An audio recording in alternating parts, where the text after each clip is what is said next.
Today on the episode, we are talking highlights from the last BSides Pittsburgh, AI hacking AI, all the delays with CMMC and EU AI Act, and getting criminally charged for using a phone duress code. This is Distilled Security Podcast. Somewhere right now, someone is digging through folders trying to find the right version of an evidence file for the third time this week. Controls scattered across a dozen systems, owners who left the company months ago, due dates that already passed, and nobody noticed.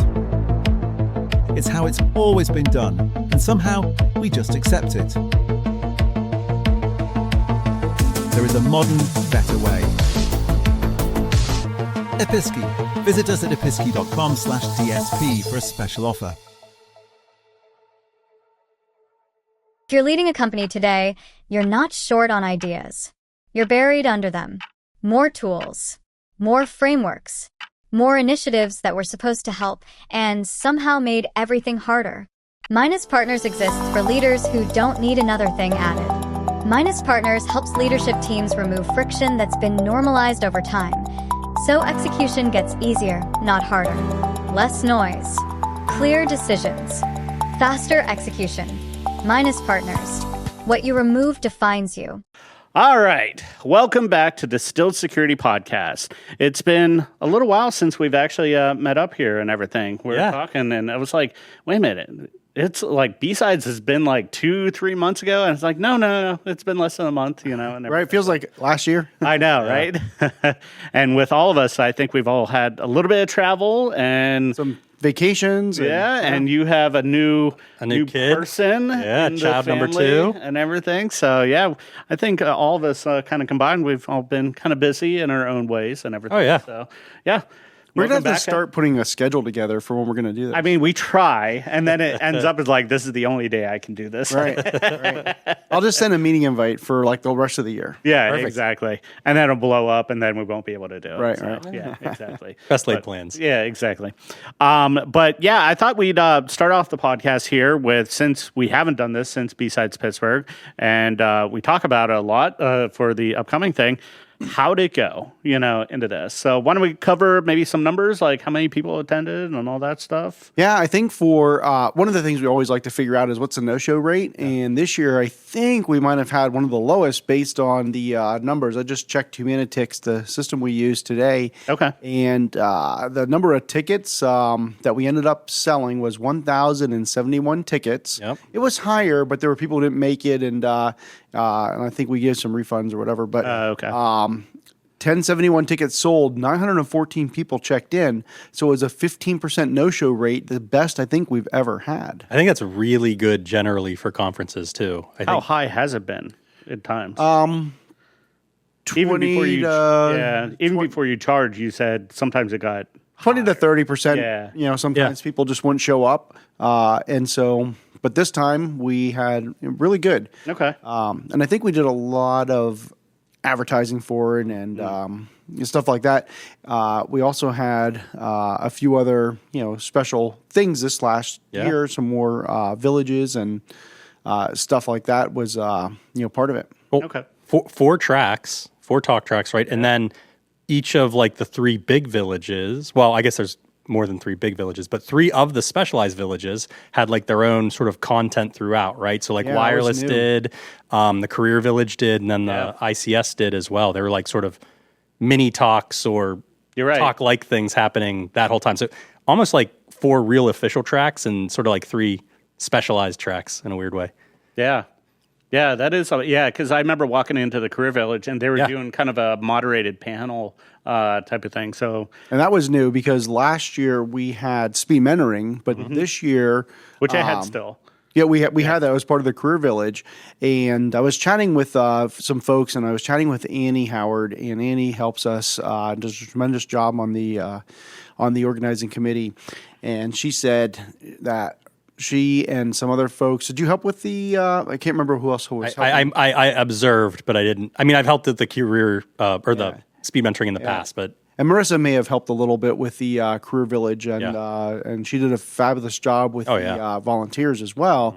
And they just knocked it out of the park with this career village. They had everything going all day, and everybody was raving about it. I really wish I had some way to know, do people actually find new jobs based on that? It's like a huge part for me. We should do a survey next year. Part of the career village should be a survey in the career village or something like that. Like that's a great idea. Some part of the, or it could be part of the feedback forms, right? Because we do feedback forms each year as well. Yeah, and it might take a little bit of time that somebody actually. It's only been a month. And that's even though true. It feels like several months ago. And so some other good things. So by the numbers, only 15% no-show rate, 4 tracks of talks all day long. We had cookie table again. We had great food.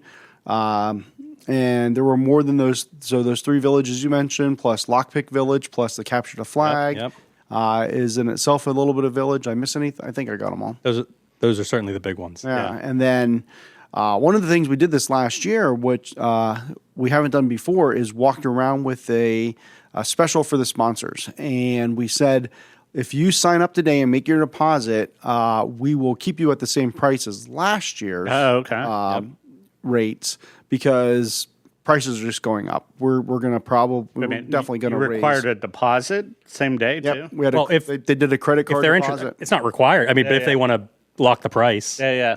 In order to lock the price, same day. And we send them a note about that. Oh, okay. So it's not just bring your checkbook if you're interested. It was nominal. Like $500 or something, and then they can lock in the not the full price. Right, exactly. Lock it in for next year, and we had several of those, so that was fantastic. And then something else sponsor related, and I guess before I jump into the sponsor stuff, the reason this is so important to me is without the sponsors, we really can't do the event, at least in the way we do it. We could certainly do an event. We could just go get a pavilion somewhere and have people talk and people show up. Yeah. But there won't be any food. There won't be any booze. Charge everybody $2-3 grand a ticket, to do it, Right, offset it that way, like say. Right. And we don't want to do that either because we need this to be super affordable to people. And every ticket that when you pay your $20 or $35 or even the late shows with $75 tickets, they're still being hugely subsidized by the sponsors. So thank you, sponsors.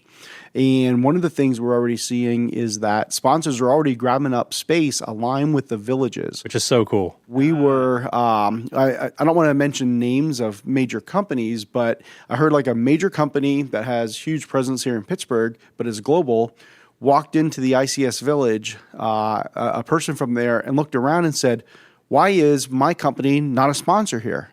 And then there were can my table be in this room next year? Right. And can we get a bigger room for them? Right. So that they can actually do what they're doing, because their room was packed based on the way they were doing their show and tells. Yeah. And so being able to get the sponsors locked up. And there was a sponsor that was in the that was there last year that said, "Now wait, that's what we do. Why are we not?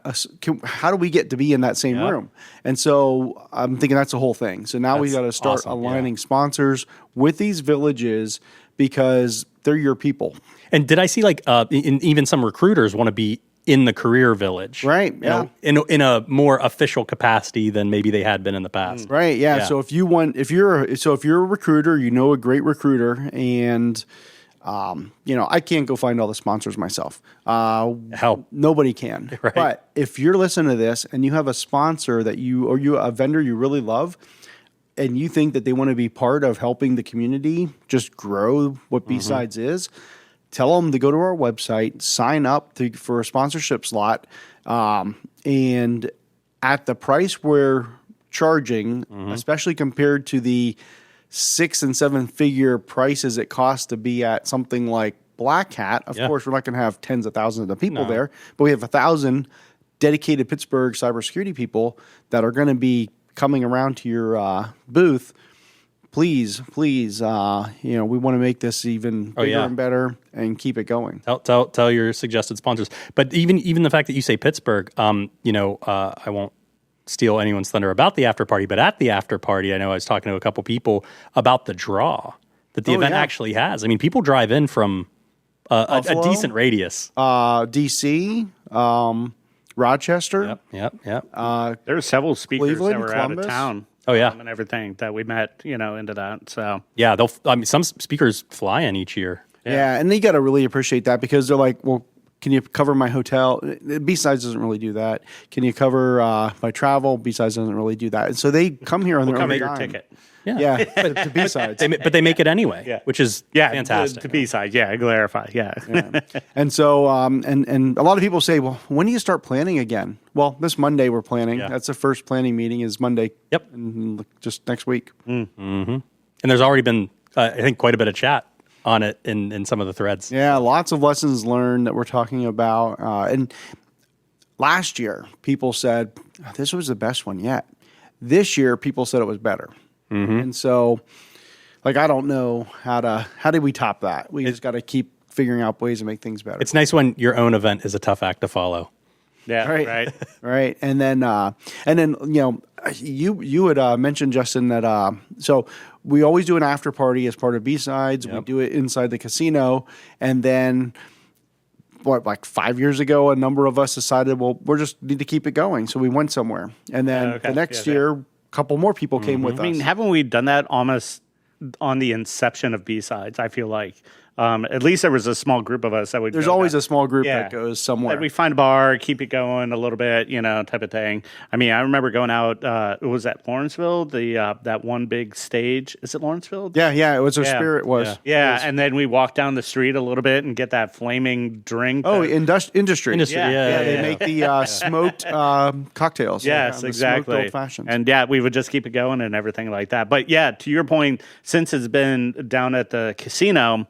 It's kind of grown a little bit more and more to where we get a hotel, we'll go out to cocktail places downtown Pittsburgh, places we don't usually go because we don't drink and drive or idiots and all that. But we end up walking. There's an official after party. Yeah. So we're talking about the after party. The after after party. the after party is over. And I probably put on I didn't have the same. Marissa posted her steps. It was like I don't know some ungodly number of 27,000 or 30,000 steps that day or whatever it was. It was huge, and mine was only half of that. But my feet hurt after just all day of BSides.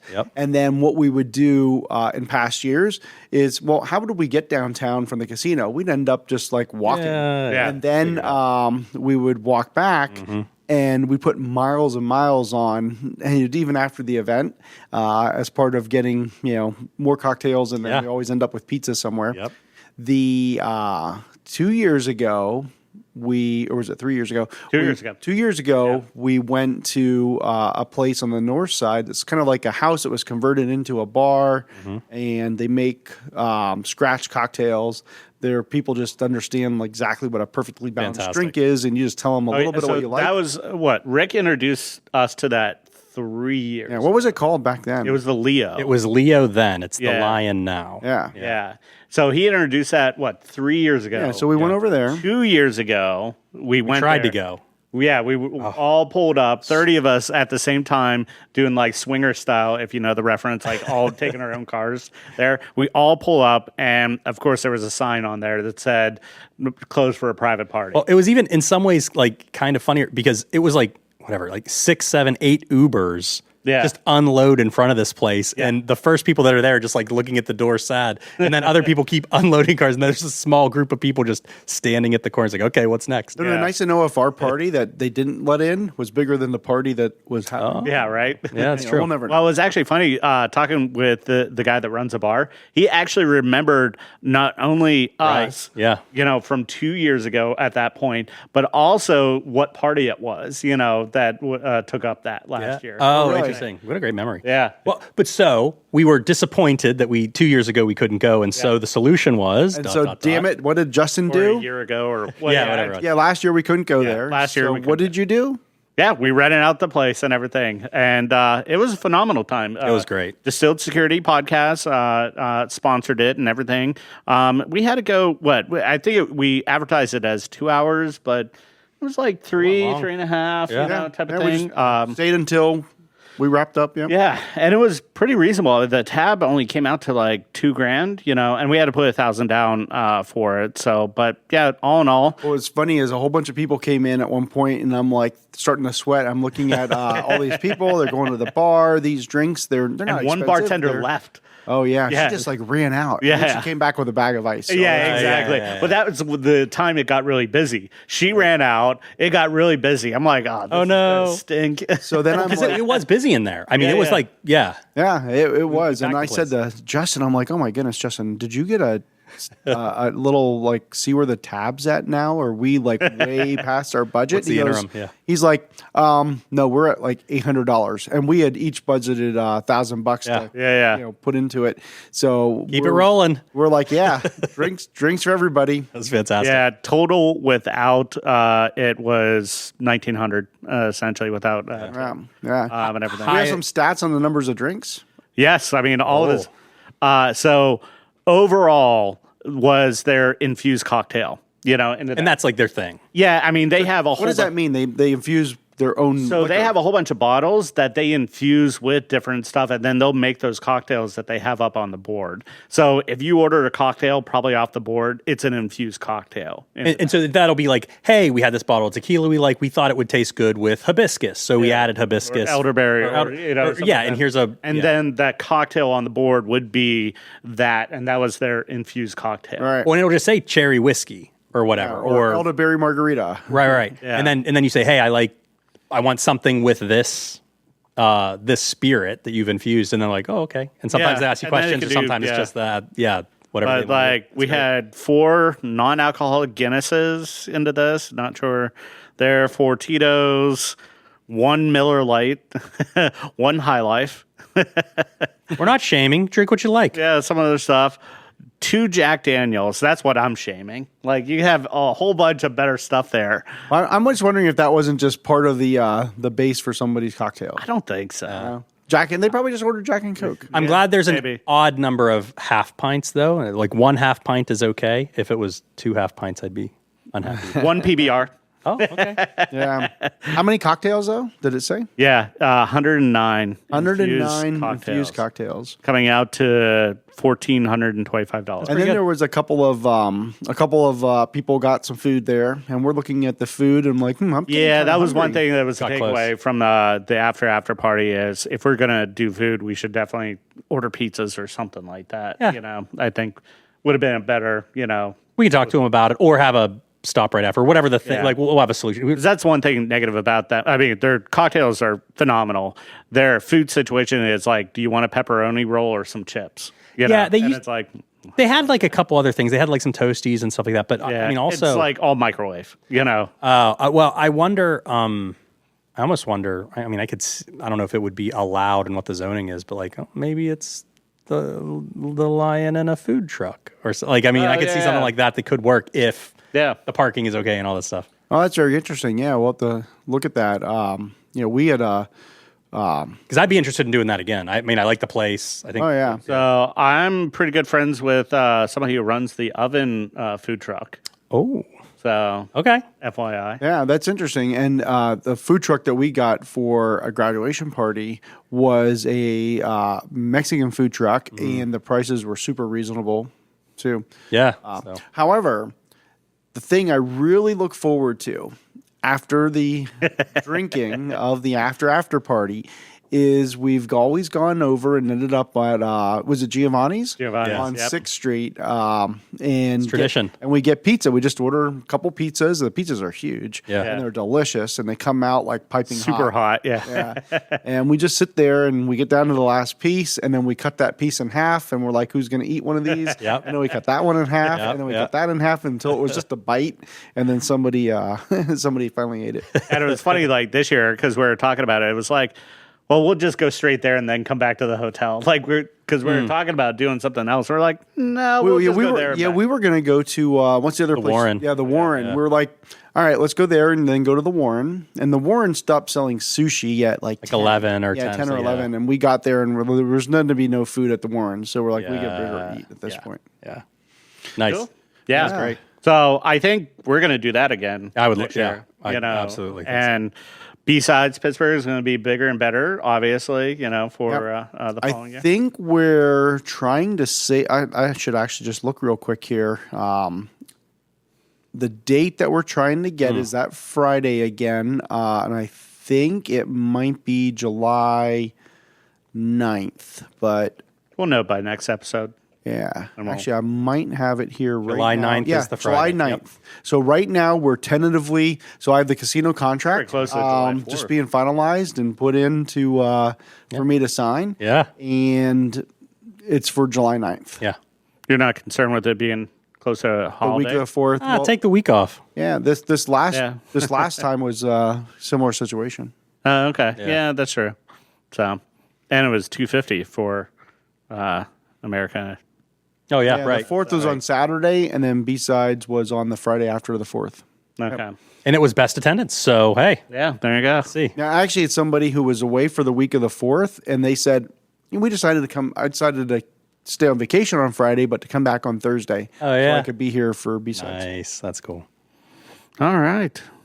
I think we've done pretty good on that topic there. Yeah. Why don't we go over to AI hacking AI? So this has been in the news quite a bit and everything. And I will be honest, when I first saw it, I didn't think that much about it. There was a lot of people talking about it where, OpenAI, they had some tests and everything like that.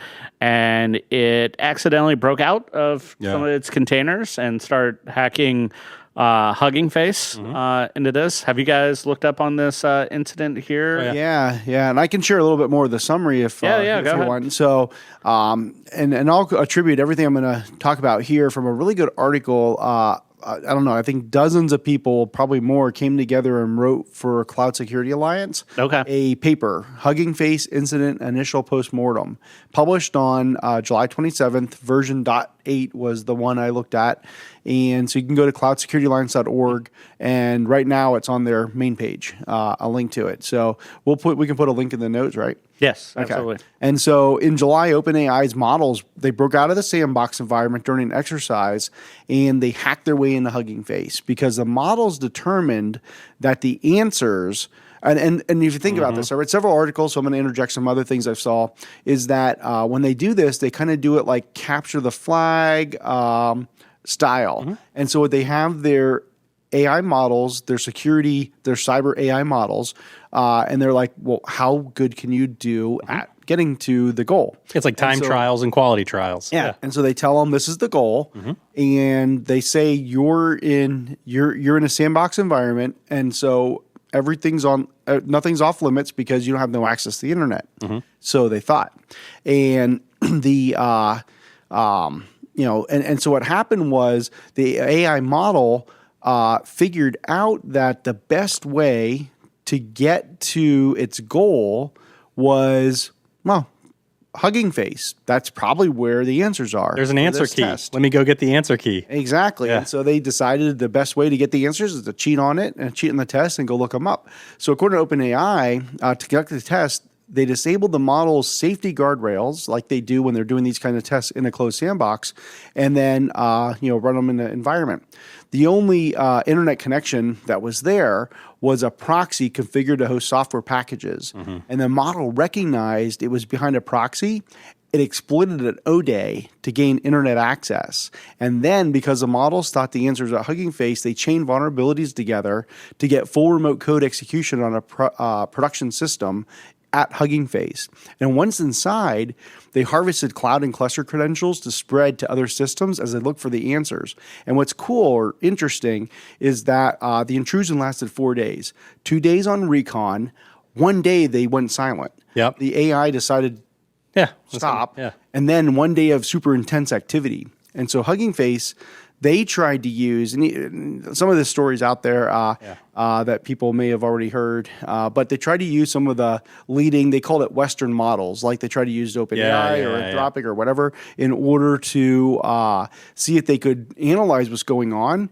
But those systems They itself, identified it pretty quickly that it was happening. Yeah. and they had guardrails up in these systems, and so they couldn't even use like the popular AI systems to help them look to see what this was, like to do the forensics. So they ended up having to use an open weight model, GLM 5.2 from the Chinese lab Z.AI, and they ran it locally in their own infrastructure. And then because of that, they're able to process through 17,000 events and completed a review that normally would have taken them weeks to do, and they did it in hours. Yep.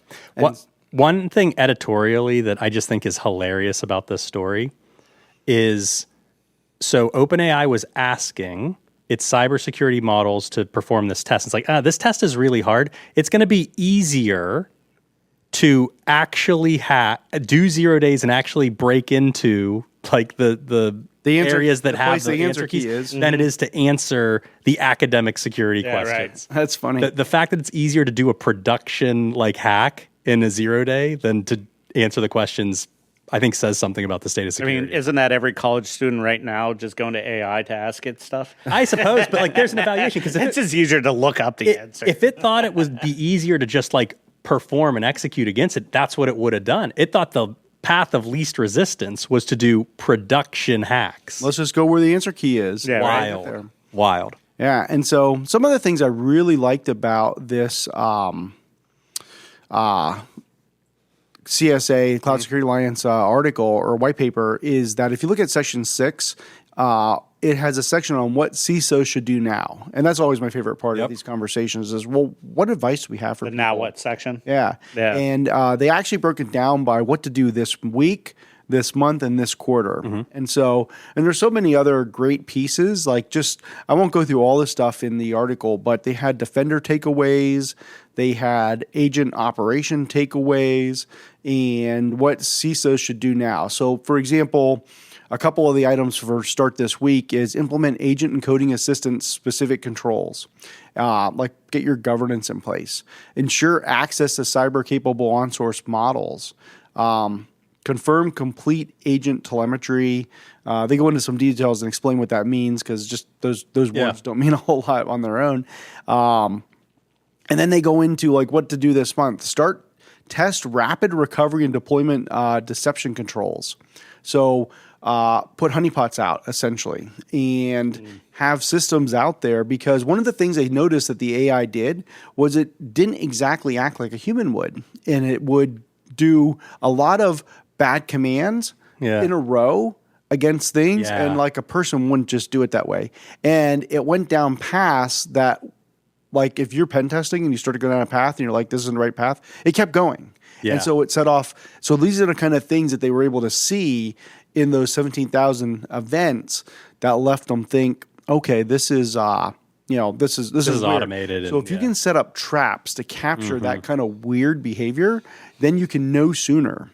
And a couple of my favorites was like start this quarter, run an Agentic AI tabletop exercise, and one other area that I saw, and I'm looking for this one here, is being able to, and this problem's been around forever, but it's now more important than ever, is build the ability to mass rotate credentials and secrets. Yeah, right. Absolutely.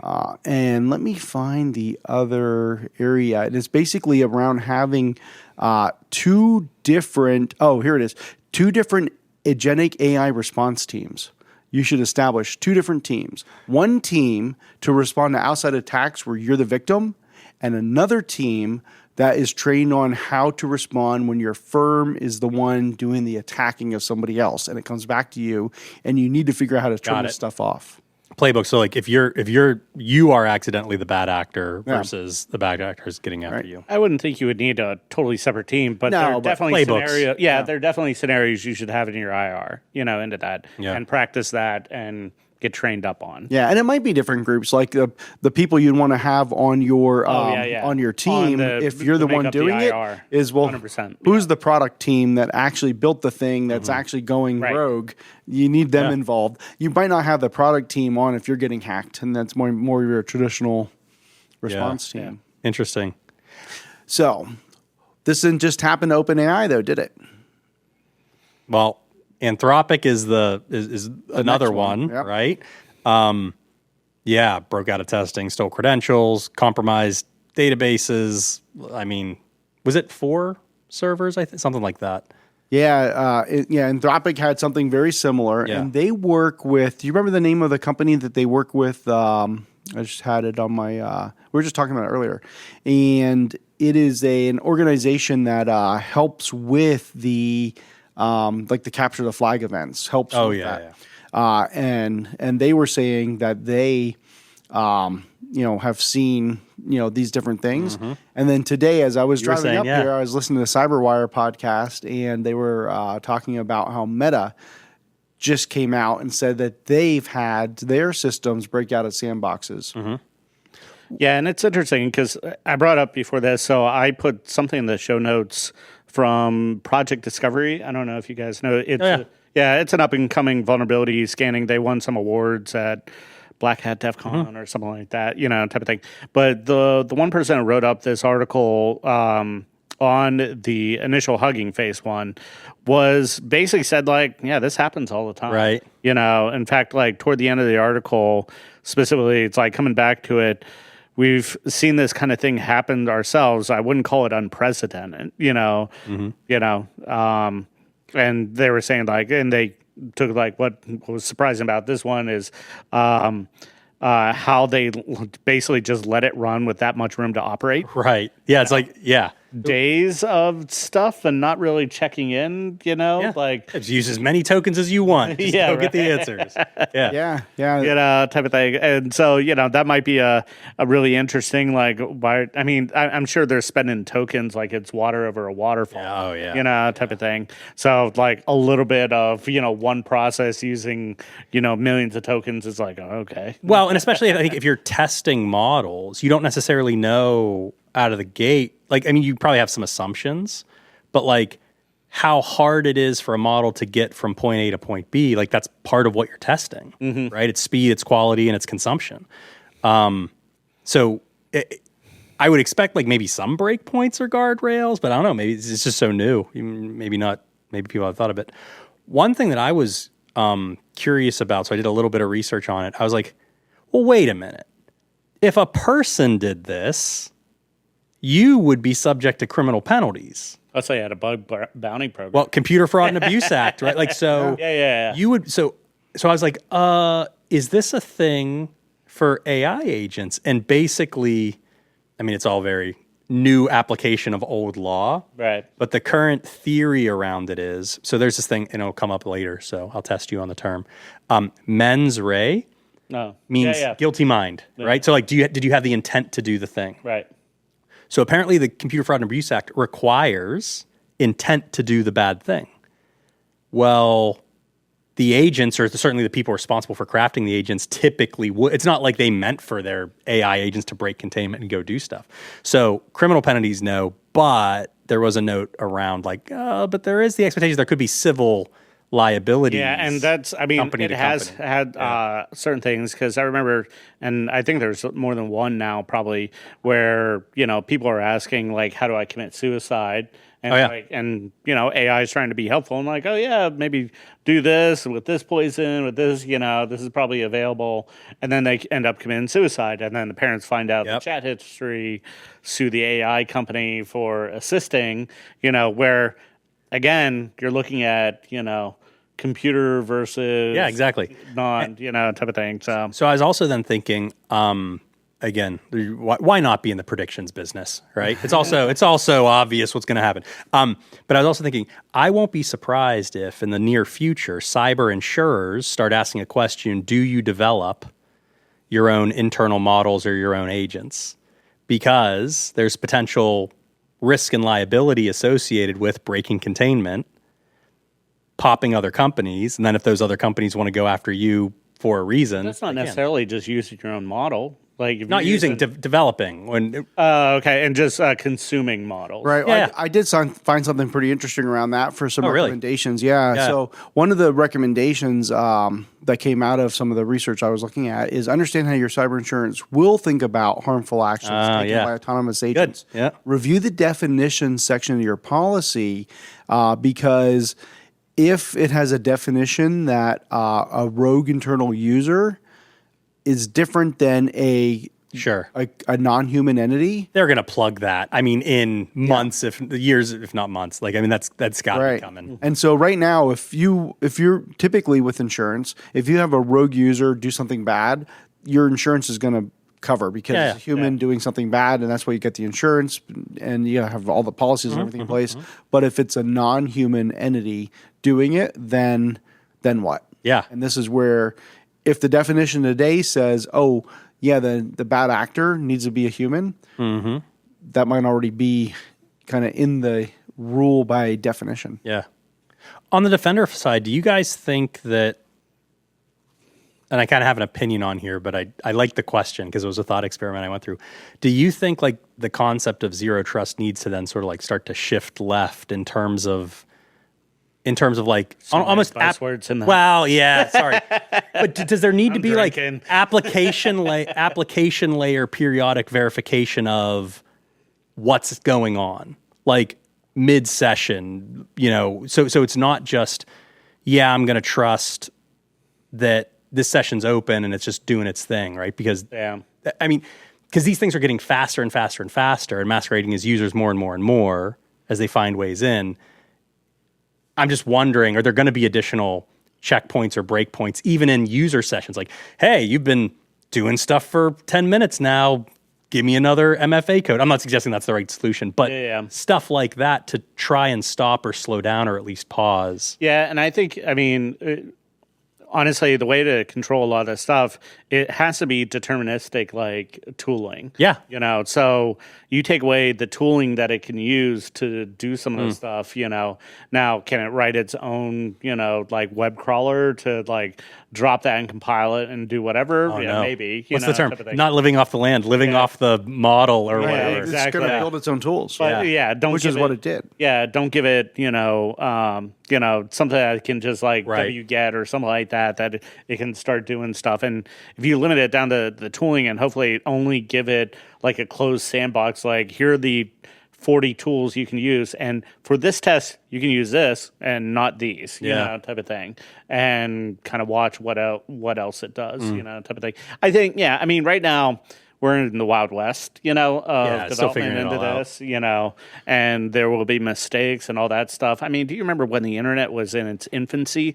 Everything was on the internet. Everything had a public IP address. Everything was open. It was trust. It was a trust-based system for we got a printer. Let's put it out on the internet. Who knows who wants to print something from a public IP address unfiltered? America Online was very fun. Yeah, right? And now it's totally different, type of thing. Like it it's where it should be, into this, and there's still hacking and problems, but that's going to be the natural development of AI.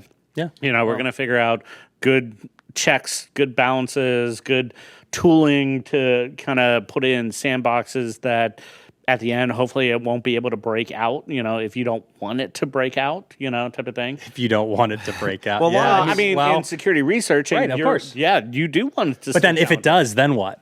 Right? And not the then what, but like that has to be part of the prompting and the training and all the things. Yeah. Well, actually, and I don't know. Your LinkedIn says you're the governance junkie, right? And does it still say that? I guess so. AI posted that for him. Yeah. No, but still, I love that because a lot of this has to do with governance. I think the three of us live a little bit more on the governance side these days than maybe we do on the deep dive technical. But so from a governance look at standpoint, full picture stuff. It's essentially at the bottom. That's all governance is. And it's the full picture. And some of the other recommendations I've come across as I was reading some of these various articles, I'm starting to confuse which was the OpenAI, the Anthropic article, whatever. It's all, but it's all coming together as, well, treat AI agents as high-risk privileged users. Yeah. And then every agent, another recommendation was every agent should have a named human owner who's accountable for its behavior. And so if you're building your own AI policies and standards, and then know who has pre-authorized authority, and this is probably one of the most important things that nobody will think about until it's too late, is know who in the company has pre-authorized authority to shut it down immediately without waiting for committee approval. Yeah, because they can press the button on the kill switch. Yeah. Yeah, and that means means you had to build a probably kill whoever hit the start button, honestly. Well, I'm thinking of a situation where it's not so much like a one-time test, but it's running in your environment. You now have the AI engine working. Yeah. It's like months later, you've built several integrations with things, and now you're really starting to rely on feeding process, like your sales process. Yeah. You feed it to an AI agent that's going to review all the SOWs so that it gets consistency, and you don't have a person who like sold something below cost, and then you move on to some other part of the organization is relying on it for these other things. And It's like we're going to start to use AI to do EDI with vendors or whatever, and all of a sudden you're DDoSing them because your infrastructure is so much bigger than theirs, and your so agents. in that situation where you have a whole ecosystem, an AI sort of run company, and then something goes rogue, and you have no idea what to do. Pushing the stop button at that point typically will be like, guys, if we do this, we're going to stop sales. We're going to stop marketing. Right. We're going to stop some delivery over here. I don't know if we can turn this off, but right now it's doing really bad things over there. Right. And I don't know how to stop that without stopping everything at once right now. Make sure you know what the scalpel looks like. Yeah. Well, and isn't that, we have a failure of culture a lot of the times into that because we don't enable people to make hard decisions, into there.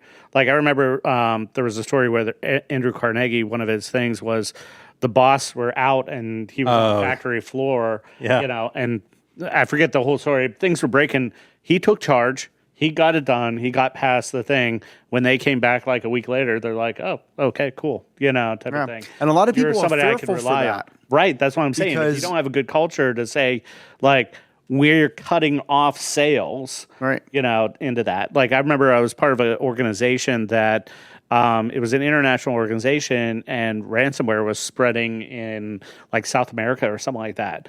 And one of the leaders decided at one point to say, we're cutting off all connection to corporate. We can't let this get over to our North American and start spreading here.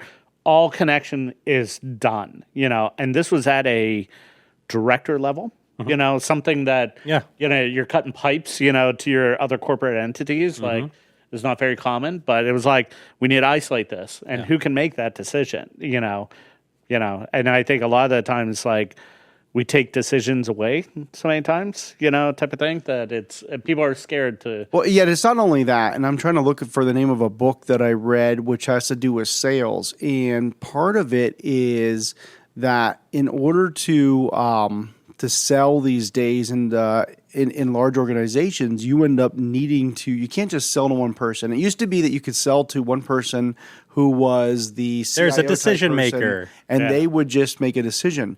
Well, now because of internal corporate politics, if you make the decision and and it didn't go well, now what's going to happen is they're like, oh, it's your fault. So now you have people who are in these high-level roles who will not make decisions. They say, well, we need to get the buying committee.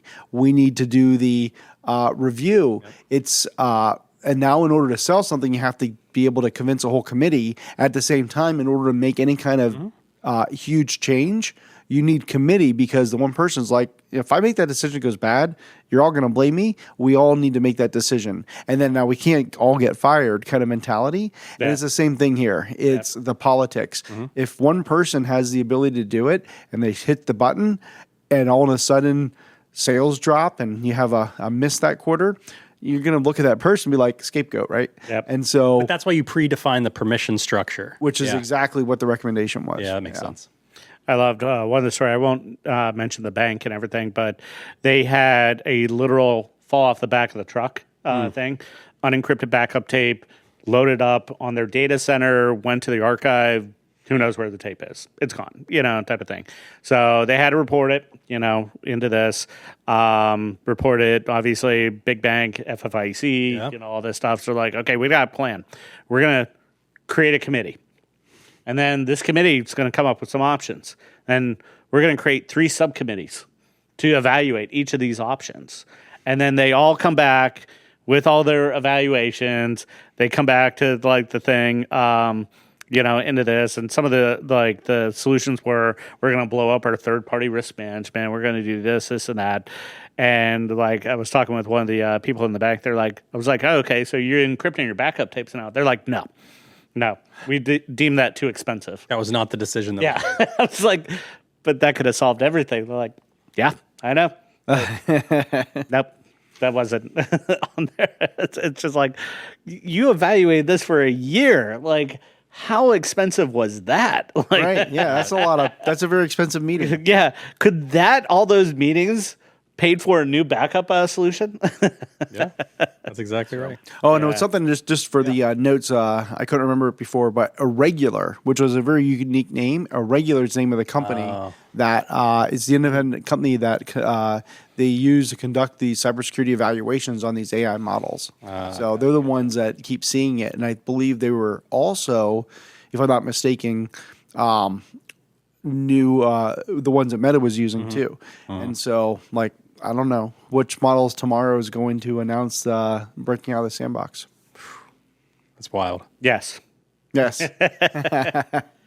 Yeah, so I mean, at the bottom line, I don't think we've seen the end of this. I think we'll continue to mature, but I wouldn't be surprised seeing this another dozen times over the next couple of years. Well, I think is someone who regularly works with like some clients and is responsible for some infrastructure at those clients, a thing that makes me nervous is infrastructure that I own or that, one of my clients owns being then levered by an agent as an attack surface to go attack someone else. And just one, you just don't want that. But two, like the distraction that investigation would cause or could cause on the regular is like that to me is one of those things that if you're an operator of systems. Yep. And it's anybody, anybody who has systems. In fact, as we were starting to wrap it up, I was thinking, what didn't we talk about? The thing, and you're hitting on it. What we didn't really talk about is how does this apply to everybody else? Because there's like we talked about 3 huge companies that are actually having their agents go and do stuff, but what if I just have some servers that are like kind of secure? Yeah, who's it happening to? Right. And we talked about this. A couple, either last episode or the episode before, with vulnerability management and how AI is making the traditional vuln management process for closing your vulns to patching your vulns to be, you really can't do it at that traditional scale anymore. Yeah, you got to do it much faster. And so as these systems are out there. What OpenAI did to evaluate, Hugging Face did to evaluate their logs. Yeah. They brought in OpenAI to like figure it out. Or they brought in they brought in the Chinese model in order to figure it out and ran it locally because they had to do it quickly. Yep. And so think about that. What are you doing at your company? And everybody out there, what are you doing at your company for accelerating your ability to find these things? Because if these models can go rogue, and if any of us can go out there and actually leverage the model and start our own agents on it, and they go rogue, like these are the ones owned by the big organizations, but they let us use those. And if there's a user out there using some of these models, and it goes rogue, how are you going to know? You're going to be liable. Well, do you even have the ability to prove that it came from here and just use us as a stopping point? I guess I don't even think about that. Forget about rogue. What if somebody sicks it on me? Type of thing. Like, they're like, go after this company and let the agent run for 4 days. Well, not that I want to give anyone any ideas, although who knows who's listening. That's not a new idea. No, but again, like if you're an adversarial nation state, like why wouldn't you be like, oh yeah, let's use the infrastructure at this place that we don't like to go attack this other infrastructure that we don't like? Yeah. I mean, it happens all the time. It's like false flag type stuff. And in fact, I think I was reading in the Anthropic one where it got in, it started leveraging the infrastructure inside of the one in order to keep it going, and so that all became part of it. Yeah, exactly. And so, but if you're responsible for protecting your organization, you really need to figure out like this is another reason. I mean, we're harping on this every episode now. You need to figure out how to use AI to accelerate your protection and your patching and just your own vuln discovery. Or hire someone that knows how to do it. Yes. Like either one. Call us up. We'll get you in the right direction. Have we seen any tooling out there that It's like Big Fix with AI or something along that lines. I haven't seen anything. I was talking to somebody yesterday, and I need to learn a little bit more about it. They have a tool they were building, small. It's not scale yet. Okay. And what it does is, it's similar to that. So what it does, it has the ability, as described to me, to connect in using some APIs and check your configs to make sure that they didn't regress. And then, and what I understand they're going to be doing in probably by the time this episode's out, but in weeks to a month, is have the ability to have it heal your stuff too. So you give it write access and through the API, and it will log into your firewall, check to make sure all your settings are good, and then check every 3 hours. And then if they become not good, fix them. But I haven't seen anything in the operational space. Like I haven't it's maybe they're working on it. They probably are. But to my knowledge, I haven't heard SolarWinds is working on this thing to evaluate the operational traffic that typically goes to and from and auto apply all the patches or partially apply or not apply the patches based on the baselines. And I haven't heard of anything like that. Yeah, it might be out there. And I mean, if somebody could figure that out, I mean, every big company on the globe would actually buy that, type of thing. Just with all the patch management and the configuration management that I have to do is just a nightmare. Do as much as possible without having to think about it and breaking. The question, exactly. Yeah. The breaking part, because big environments invite complexity. So how do you solve for that complexity? Well, you're really starting to get towards, you think about it from audit and compliance perspective, but it's exception-based management, but it's but for patching. I want you to automatically patch everything that's not going to break something. And if it's going to break something, I want you to tell me about it so I can choose to break it or to delay or to fix it before we do it or whatever. Right. Yeah. Well, at one point, years ago, you remember when we used to only approve, we'd have to approve that we're going to put the virus definition update and we're going to go to the next level of it. That used to be a thing. That would be not an automatic. That was all change control. Pre-approved. Yeah, you'd have to go through change control. It wouldn't be a pre-approved change. And then we got to the point where we're like, no, wait. Virus, I'm talking 25 years ago. Virus definitions would only get put on and updated maybe once a week or whenever it was after they went through some testing just to make sure they didn't shut anything down. And in all those years, you still had, what we have in the last 10 years, a big antivirus tool had the wrong thing and it brick machines. But to your point, the architectures, the vendor architectures changed to allow for the definitions to happen easier, so their thing didn't get bricked when the defs came out. And and then now you get a definition update. It used to be we're getting it once a day, and then it went to multiple times a day, and now it's every time I fire up my settings, it's always on saying, "Oh no, wait, I have an update here for."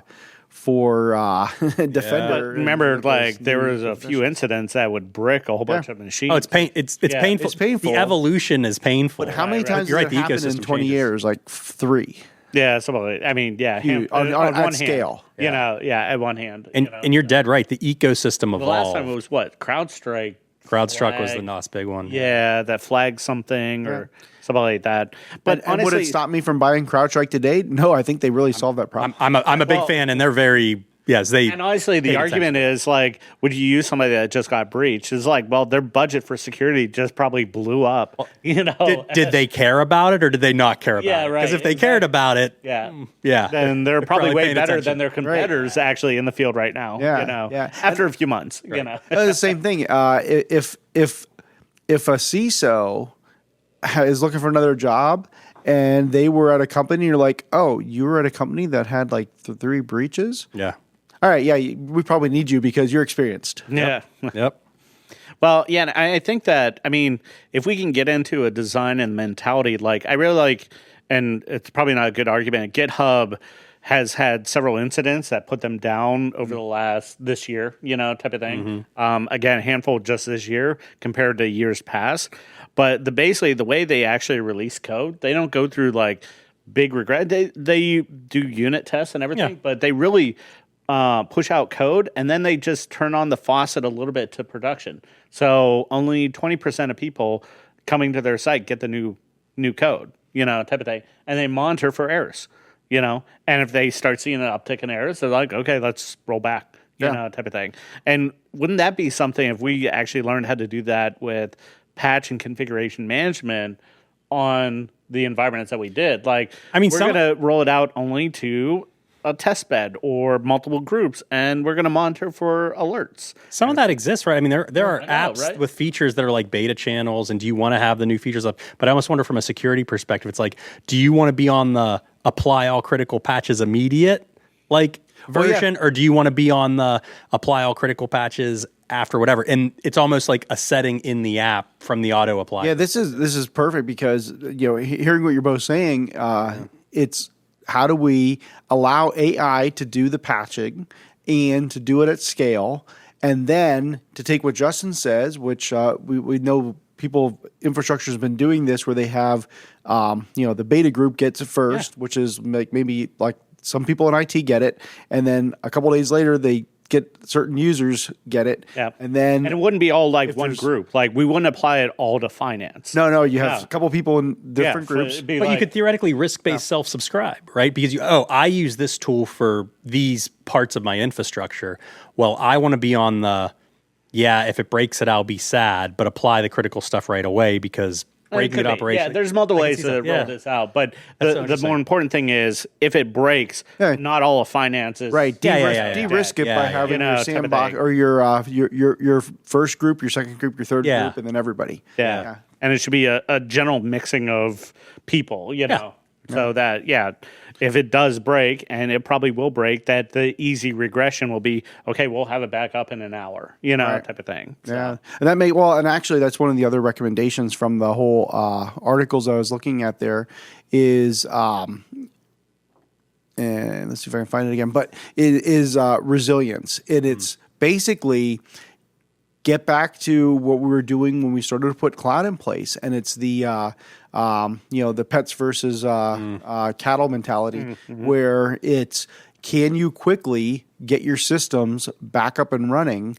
because you really are just going to redeploy versus try to repair. And so that's just another thing that came out of some of these articles we were reading in prep here. Anyway, so this last segment was really good. It was all about, what's happening out there, what can go wrong, Scary stuff. And what you should really think about, combined with how do you start patching. Go read that CSA article. Go read all the articles that we'll link in here in the show notes. But I love the CSA article that was talking about what a CISO should do now. Yeah. And this was all about what AI can do to you. The next part, I think, what we're ready to talk about is moving on into, what are you go from AI to AI? Yeah, we're going to keep talking about AI, but from a different perspective. So imagine this: you're a company, you're using AI, you're using it for some of these purposes. It's really helping you out, and you work with consumers, and you happen to be somebody who sells to the EU consumer base. And even though we're all based here in the States, I have customers who have sales to people and other customers, B2B and B2C, in UK, in Europe.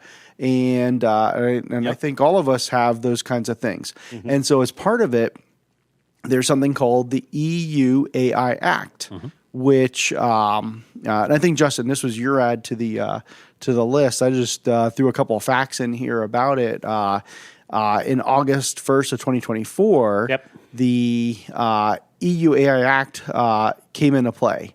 And over time, there was different things that were happening. And I like how you called this the AI deadline that wasn't and the one that was. You want to talk about that a little bit? Yeah. So essentially, there's been some delays to the EU AI Act. And, if you're not familiar with it, maybe a little introduction. EU is always, I think, a little quick to try to regulate stuff. Protect their citizens. Yeah. Everything is all about that. I mean, they're just quicker in general, I think, but obviously we have GDPR for privacy. There's a number of things that a lot of the member states will come up with, and they're just a little bit more sensitive to what are things going on? And obviously with AI, it's a lot of unknowns, a lot of concerns, and politicians being politicians like to write stuff that, regulate, stuff like that. Well, there were some concerns about it. One of the things I was concerned about was, obviously with the EU decreasing its competitiveness in the AI market, and there's been a lot of talk, but it basically, there was a big, they call it an omnibus, it's all over the place and everything. And it was signed off on June 29th, and it pushes some of the high-risk obligations to the December 2nd, 2027. I don't know the full story, but I can just imagine that companies were complaining about this coming down, facing this and everything like that. Now, they didn't delay everything into it. There are still stuff in place that you have to be transparent on how you're using AI and dealing with some of that data. That is in place. Some of the controls, not necessarily in place, but you being transparent, still in place, and you can get audited. Yeah. So, like, for example, if you're using an AI chatbot, or you're using, or you have copywriting on your website that is totally AI written, you're expected to disclose that, right? It should be obvious. Yes. So the omnibus had like three big pieces. Transparency was one. High risk, like you said, was one. That was like if you run critical infrastructure with AI and that sort of stuff. And then there was embedded stuff. So like health devices, if you use AI and that stuff, then there are requirements for that. So you're right. The transparency stuff is all there. And I might be missing a major piece, but I think there's three pieces of the transparency thing.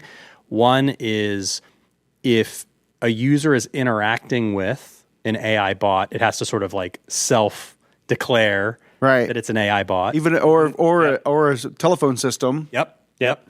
Two, I think they call it synthetic content, but so images, music, things like that are developed by AI. Especially like fake stuff. It's particularly deep fakes. There's a lot of language around that. It has to be tagged as generated by AI in like the metadata or some other way in the file itself. It needs to be obvious to a consumer that they're interacting with AI. Yeah. Or they're reading AI. A file, like whether it's like truly interactive or a file was generated. Not really Tom Cruise wanting to be my best friend. Yes. That was generated by AI. And then the third one is if AI is being used to evaluate biometrics of any sort on you. So if it's watching for sentiment analysis or this or that or the other, it has to disclose that. So that's like as I recall, the big transparency elements. Okay, that makes sense. There were some carve-outs, though. So, like, it's not like a full carve-out from a B2B perspective, but, like, if you're using a agent internal to your environment and it's not going external anywhere, there are some, like, carve-outs for using stuff sort of, like, internal to a company that doesn't go anywhere else. So if they're using it to evaluate fraud, you don't necessarily have to disclose that. Yeah, it's stuff like that, right? So if a bank has it that it listens in on your phone call and looks for stress or, warning signs based on your voice and what you say, which some banks have that. Yeah, I'm actually, it's a great example because I'm actually not sure what side it falls on, but I could see that going Most will either not way. disclose that. Right, but from a regulatory perspective. Yeah. Well, or they'll give the generic, this is being monitored by AI and your biometrics for quality and whatever purpose. Right, that's what I used to hear. Well, actually calling to my, so it's college season, kids are going to college, we had to buy a laptop. I tried to make a purchase and the credit card got declined, and I'm like, well, this doesn't make any sense. So I went and checked my email real quick because my bank is pretty fast about sending an email that says, was this you? And then I click the link and say yes. And then we tried again. I actually had to call the bank, and as part of going through the process to get to somebody to talk to, it said this call will use your voice and other ways you interact to it'll use AI to help determine whether you are to prove that I'm really me based on past calls and things like that it has. So and that's because that's a business doing it to a consumer. Like you're not part of that. You don't work for that bank. You're not part of that bank. So that would be like a consumer facing thing. So you would have to do it. But if it's internal, like if you work for a company and they're worried about would be an internal external. fraud. No, that's what I'm saying. Joe's is external. Yeah, and that's what I'm clearly saying, a like, must disclose. What the use cases I was talking about is external. So Oh yeah, that'll if always I'm be. trying to liquidate my pension, they'll have like people 100%. listening, you know, it'd be like, okay.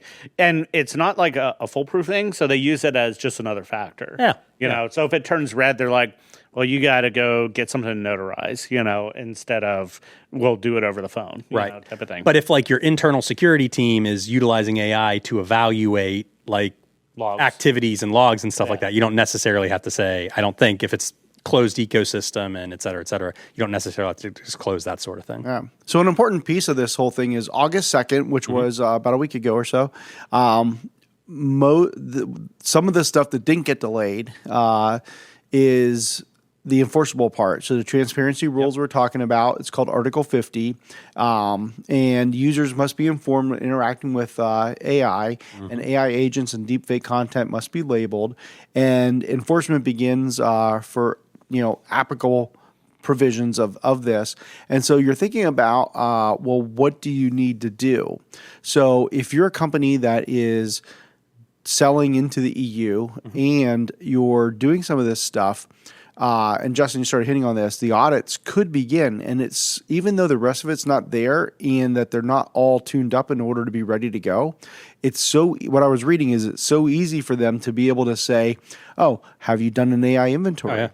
Can you show me your AI inventory? I need to see that you know all the AIs that are running your organization and that you're maintaining that list. Yeah. And so that's something that I think is going to be really hard for mid SM, maybe not S like in small, but mid to the mid-size to larger organizations. Your enterprise organizations that has tons of different groups all separately doing their AI stuff. I have no idea how they're going to quickly know what everybody's doing.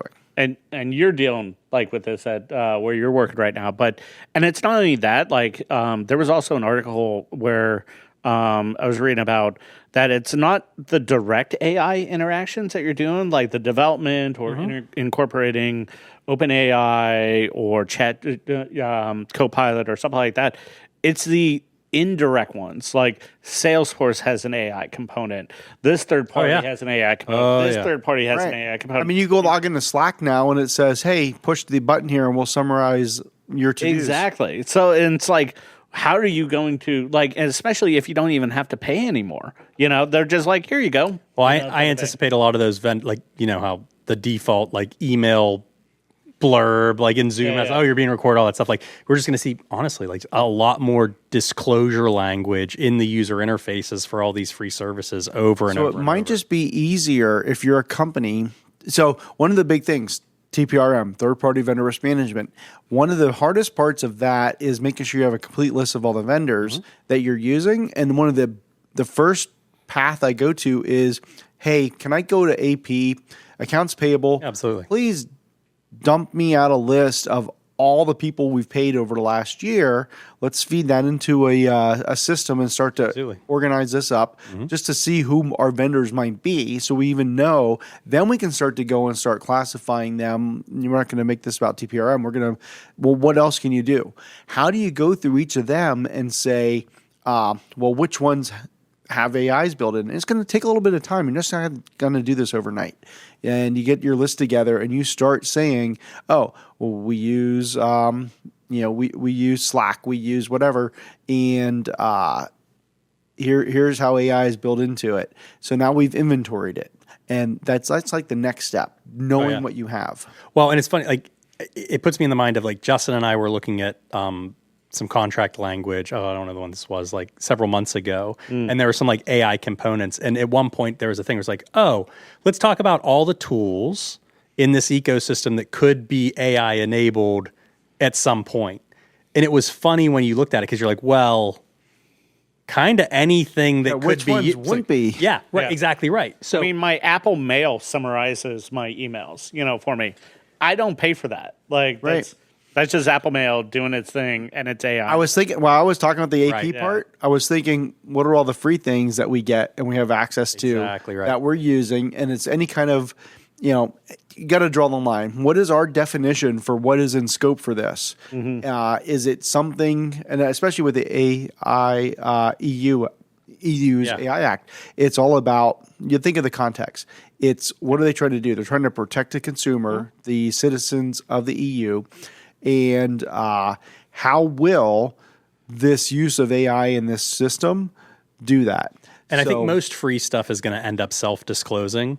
It's the stuff that, like, if you're building it or you're selling it or you're doing these things, you're going to have to take extra steps to make sure that you're like your own internal tools. Yeah, right. In some cases, depending on what they're doing.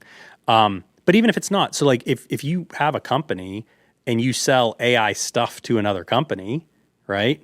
Because that's just going to be a thing in some case. Oh, you're an expert in cybersecurity, Joe? Well, I want you to write me an agent that does cybersecurity stuff for my company that has nothing to do with cybersecurity.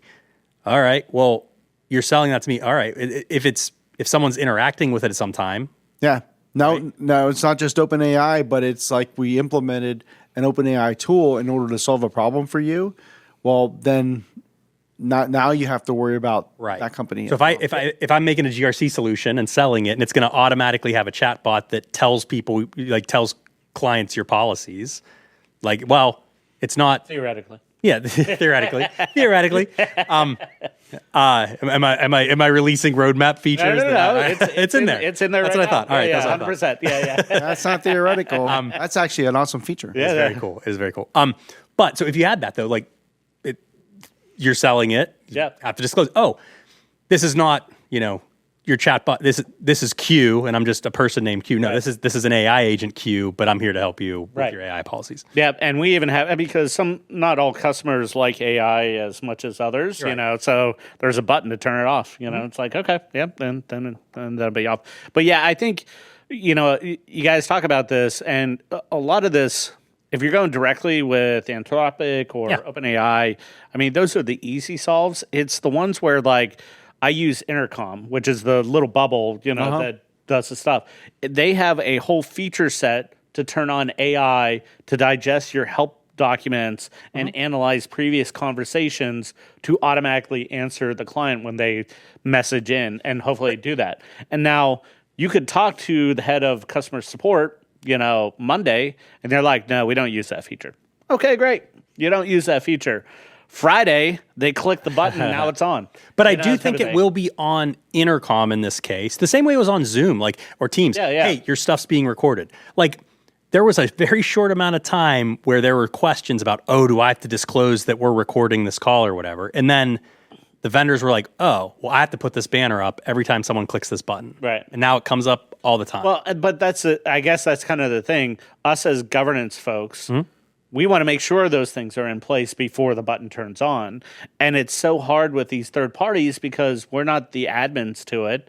And there's only so much we can. Like, another example is AWS. Like, okay, I checked the AWS bill. It's huge. We use a bunch of things. But now somebody this week launches up Lightsail, runs their own model, and, they're using some, model and crunching stuff, Are we going to be able to catch that? It's almost like from a security perspective, it's assume breach. From a governance perspective, it's assume AI. Yeah. It's almost like, honestly, it's like select, by default have it in and people select out of it. Yeah.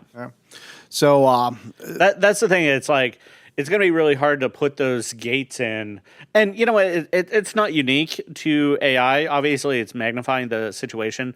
But it was always an issue on people's T's and C's on their website moves way slower than what the actual business does. So people would use, and this happened several times, people have gotten HIPAA violations over it, that they'll take their consumer data or their patient data and they'll start doing stuff that they didn't really disclose on what they said and how they said they use it. Now, is it bad that they're using it that way? No, not necessarily. But they didn't disclose it, and now they have a case and have to pay fines because they're using their patient data to market. It's not the crime; it's the cover up. Yeah, and it's not even the cover up. It's I know, I'm kidding. We didn't close the loop to say, oh, we need to update our T's and C's. It's a disclosure thing. Now marketing thinks it's a great idea to do targeted ads on our drug that goes after AIDS patients or something like that. You know, like that's the type of thing. It's like, how do we close those process loops and make sure that people are well informed that if this feature goes on, which I don't really have any control if that feature goes on because it's in this third-party app, we need to do a little due diligence. Yeah, and it's not going through change management in any way, shape, or form because really it's the head of marketing can just push the button. Yeah, it's a toggle button. Right, it's all SaaS exactly. and they turn on a feature. Yeah, so who has that access? The owner of that app, you know, type of thing. And they just have to be smart enough or educated enough to say there are ramifications of us turning on AI. So this comes back to something we talked about a couple minutes ago, or at this point a half hour ago, and it's we need a tool. And this is where I was saying, like, I just was talking to somebody who's building a tool that does something similar. So I would wonder, and theirs is all API based. And so imagine this, you have the intercom system, you get an API to the configuration if intercom has that. Imagine they do. Yeah. And so now you can create a tool that can monitor to see if that checkbox is on or off. And you can say that checkbox should never be on. And if that person, and then so you can do this at one level. And if somebody goes and turns it on, the next time it checks and sees it's there, it can actually send a command to turn it off. Go through it. Yeah. And so now you can start to repair drift. So that's to me, that's configuration drift. Do we as a company ever approve that we should turn that button on? No. Did somebody decide they thought, hey, this looks like a cool feature? I had no thoughts in my mind about why this would be a problem for the company because my job is to market and sell. I'm not thinking about risk. Right. We'll get more revenue if we do that. Yeah. So push the button. Yeah. It's so interesting though because I'm not suggesting I don't care about those situations where someone presses a button and the vendor's not compliant and now I have an issue. I do care about that. It's just funny because I'm so much more spun up right now about but if my company sells a thing or if one of my clients, like if we're building a thing. Yeah, well, both sides of it. Yeah. But because to me, it's not that it's not my liability, but I have a vendor contract that says somewhere, I'm going to stay compliant with all laws and regulations. And so it's, if someone clicks a box and they're not compliant, there's a paper trail. It's not easy. I totally get you. And I'm thinking of this, let me talk about the way I'm thinking about it. And I think the way Justin was is, the vendor's doing this, but the vendor gives me the ability, or you at your company, the ability on your front website to turn on a thing that starts creating AI interactions. Oh, I see. In an area. Yeah. I see. And so now your company might be using intercom because it is support your company's customers. A service that is consumer facing from your perspective. Got it. Yeah. That might not be inherently AI, but obviously has AI features. Yeah, I get that. Yeah. All right. That's why I'm saying that's the harder thing to control. Like you can look at it if your bill's getting charged by OpenAI or an Anthropic but even Microsoft, like, do you know they're charging for Copilot? I mean, if you see the actual bill, but not if you look at the financial statement, it's just Microsoft, type of thing. So I totally agree with that risk. It just feels like a more temporary risk in a weird way because, like, those vendors are just going to catch up. Like, that's part of their commercial reality. They're not going to exist if they don't. Yeah, but the difference is in liability. So put it in your perspective. So say you're responsible for security for this large company that does a lot of things that consumers interact with. What do consumers interact with? Public utilities. They interact with website healthcare. chatbots. And then so they get to the website. They're like, oh, I need to ask a question about this, and all of a sudden that you click the button and you don't disclose that there's AI making that chatbot stuff work. happening. Right. And so all of a sudden, according to the AI EU Act, it's helping you. And this is the part that's the August 2nd part. But you're not the provider.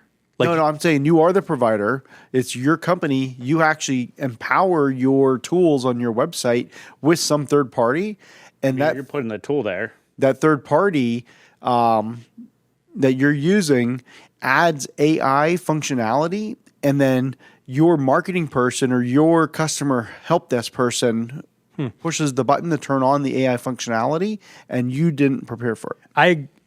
Because I hear what you're saying. For some reason, I thought the definition, and this just could be a misunderstanding on my part. I thought the definition of provider was the person that was like building and commercially selling the thing. Yeah, I get that you're a pass through, but I thought the way that the law read, it was if you make the thing, you have to do it. Now, again, that could be a misconception. Yeah, I think it's a little No, bit I goes think- deeper. I think it Okay. goes to that if That's you're- probably why. Okay. Yeah, if you're the enterprise doing it, you are liable responsible for it. for how you deploy the tool, and if Which is that typically tool, how EU stuff works. Yeah, So, yeah, yeah, exactly. that makes Yep. sense. Yeah, because Intercom could be like, well, we never said we were, EU AI Act compliant, type of thing. That's true. And- Oh, we're a U.S. only company. I don't know why'd you whatever decide it to is. use us? Yeah. Like, yeah. Like, okay, you'll pay us, do this. you know. Yeah. How do we know how you're going to use it? It's like you could be sending cardholder data over the chat. It's like, well, we didn't really recommend you do that, type of thing. Yeah, I'm You know? convinced. Yeah. So, yeah. And then, yeah. No, that's a good point. So to round this part out, one of the things that interests me was, well, what are high risk examples? What are some examples of these high risk things that are going to come up in a couple years now? What is it? 2028, the high risk pieces End of are 27. Yeah, Is that December, what you're talking about? Yeah, December 2nd, 2027, Oh. rules for standalone high-risk AI systems, and August 2nd, 2028, rules for high-risk AI embedded in regulated products from Annex 1 of the rule. And so I was like, well, what does that mean? What are some examples? And so I pulled this up. This is totally AI written, so in case of any mistakes. You're disclosing. Yeah, I'm disclosing. But employment and HR. So when you are hiring somebody, you probably need to disclose if AI is screening resumes and ranking jobs. And is AI... Which is really funny because they have a whole bunch of screening software now based on keywords. You don't have to disclose that. Yeah. Well, if AI is now, you're going to have to disclose it come either the end of next year or the year after. It's funny to me. It's And like, the whole point is you need to prepare for this. So if you Yeah. have systems, if you're this big global company and you are doing this stuff, you have a runway. So what did you get and what did you not get because of this delay? Well, one of the things you didn't get that we talked about is you have to be able to know what you have. Exactly right, And you might get a request for an audit to talk about have you inventoried your stuff. What are you and it should be disclosed in your T's and C's on your website, into that. So, And then what don't you have to do quite yet? And you should be very thankful now that you have some extra runway. Yeah. Is and by the way, we'll talk about extra runway in a little while. That's true. But All connected. the is if you're using any of these areas, like in healthcare, AI is used as part of a regulated medical device such as diagnostic imaging treatment. That's a high risk area that has gotten the delay. And so if you're building this stuff, you need to be there. So there's when I asked which is really interesting because, like, in that specific example, a lot of X-rays and MRIs are getting reviewed by AI. Like, I know some of the hospital systems around Pittsburgh here, I think now most of it is getting highlighted with AI. They're still going to doctors. There's no automatic decision, but they'll actually, with a lot of their stuff, they outsource it to a third party. They'll automatically highlight stuff through the process. And that makes sense. And from what I understand, and I need to fact check me on this, but if a human is actually saying it's their work at the end of the day, and they're just using the AI as input, but at the end of the day, it's human in a loop, then you're not actually using only AI for it, and it doesn't that's fall the thing into it. that It's I don't know. assisting you. It's not deciding for you. Yeah, it's not deciding That's for my you. understanding. And as that's interesting, and I would love clarity on that, because this is an important distinction. Well, think of a different situation. Think of like a medical device, say in the future, and maybe it's now, pacemakers. Say they put an AI chip in pacemakers to decide how to do that stuff. And you're getting these like medical devices that are helping you live, and it's not just running on a consistent algorithm, but AI is making decisions of that. Then I'm not sure that will ever happen, but okay. that's something that, well, in this case, this example, a doctor's not going to look at every time the thing said, well, let's adjust the frequency of a thing. Yeah, It's it might just go happening. central and evaluate, but it will never be in your pacemaker. But I think that's the whole point behind it. It's determinism versus non-determinism. Yeah. Right. And I think the point around disclosures and the additional protections that the EU is trying to put in has to do with, well, if a non-deterministic system is making high-risk decisions, you're supposed to do certain things to make sure it's good enough and you're talking about it and blah, blah, blah, because they want consumers to have the alternate, which is, oh, no, I'd rather just have the doctor-driven one, please, if they want. So, yeah. Well, this all makes me want to drink. Yeah. What do you want to drink? I don't know. What are we drinking? There we go. Thank you, Joe, for this. Wayne Gretzky, number 99. You know what my favorite thing about this is? It's 99 proof. I know. That was pretty good. Yeah, that's exactly why they did it. That was pretty good. So Joe was up in Canada here for... So I was in Niagara Falls in Ontario, and we decided to take a drive over to Niagara-on-the-Lake. I love beautiful area. It's oh my goodness! I ate this one restaurant. It's called the Old Angel Inn. Oh, I've been there. Yeah, it's great. And the best fish and chips I think I've ever had. Really? And I had to pair it with a nice Murphy's Irish Stout. But after we left there, we walked around for a bit. And we're like, well, we need to go at least to a winery. Mm-hmm. So we went to a winery, and we just randomly picked one, and we're looking at it. Oh, man. Next time you go, I have some recommendations. All right, excellent. And so we decided to go to this one because, we saw it had not only wine, but he also has a distillery there. Mm-hmm. So you go into the building, go on the right-hand side, and it's where they're selling wine and everything. The left-hand side has a distillery with both sides has some tasting. So did some tasting. I didn't taste this when I was there. So I was a little wondering, like, how good is this going to be? But this was like what they said. Oh, if you want to have something really good, you can't leave it without this. So that was... that was the story. Yep. That's fantastic. And it is finished in Cabernet Sauvignon barrels into this. It just says for over 100 days. And it is. It doesn't say how long it was aged outside of that. Yeah, I didn't see that either. But how dark it is, I would think it's a few years, at least into that. But yeah, it's pretty good and everything. Yeah, I think it's kind of smooth. It has a good smoky taste, like right in the middle of it, I would say. It read a little hot to me at first. And then, like anything, your palate warms up to it. And now I'm like, oh, it's just like kind of nice and sweet. And yeah. So, I actually wish I would have gotten multiple bottles of it now. It was a little bit of a risk, so I just bought one. And, I have to go back to Niagara on the Lake. It's reasonable. You said, what, $80? It was just like it should have been $99, right? Because it's 99. Right. But it was in Canadian dollars as well, and it was between $85 and $95. So meaning in US, it was probably like a $60 to $80 bottle. Yeah. So very reasonable, and as smooth as it feels right now, I'm really enjoying it, and I would totally pay $80 for a bottle that I'm going to sip and enjoy. Yeah. Especially if somebody is a big hockey fan or something like that. I think they would get an additional appreciation. Now, the guy who checked out, who sold this to me, who was at the cash register, we were talking about, oh, where you from? I'm from Pittsburgh. He's like, oh, look at this. And he showed me his phone background. It's him, like many years ago, as a little boy, next to Mario. Perfect. I'm like, and they let you work here? That's fantastic. I didn't know they would let you work here if you didn't love, all the places Gretzky's. That's cool. That's really cool. Well, cheers, guys. Hey. Cheers. Yeah.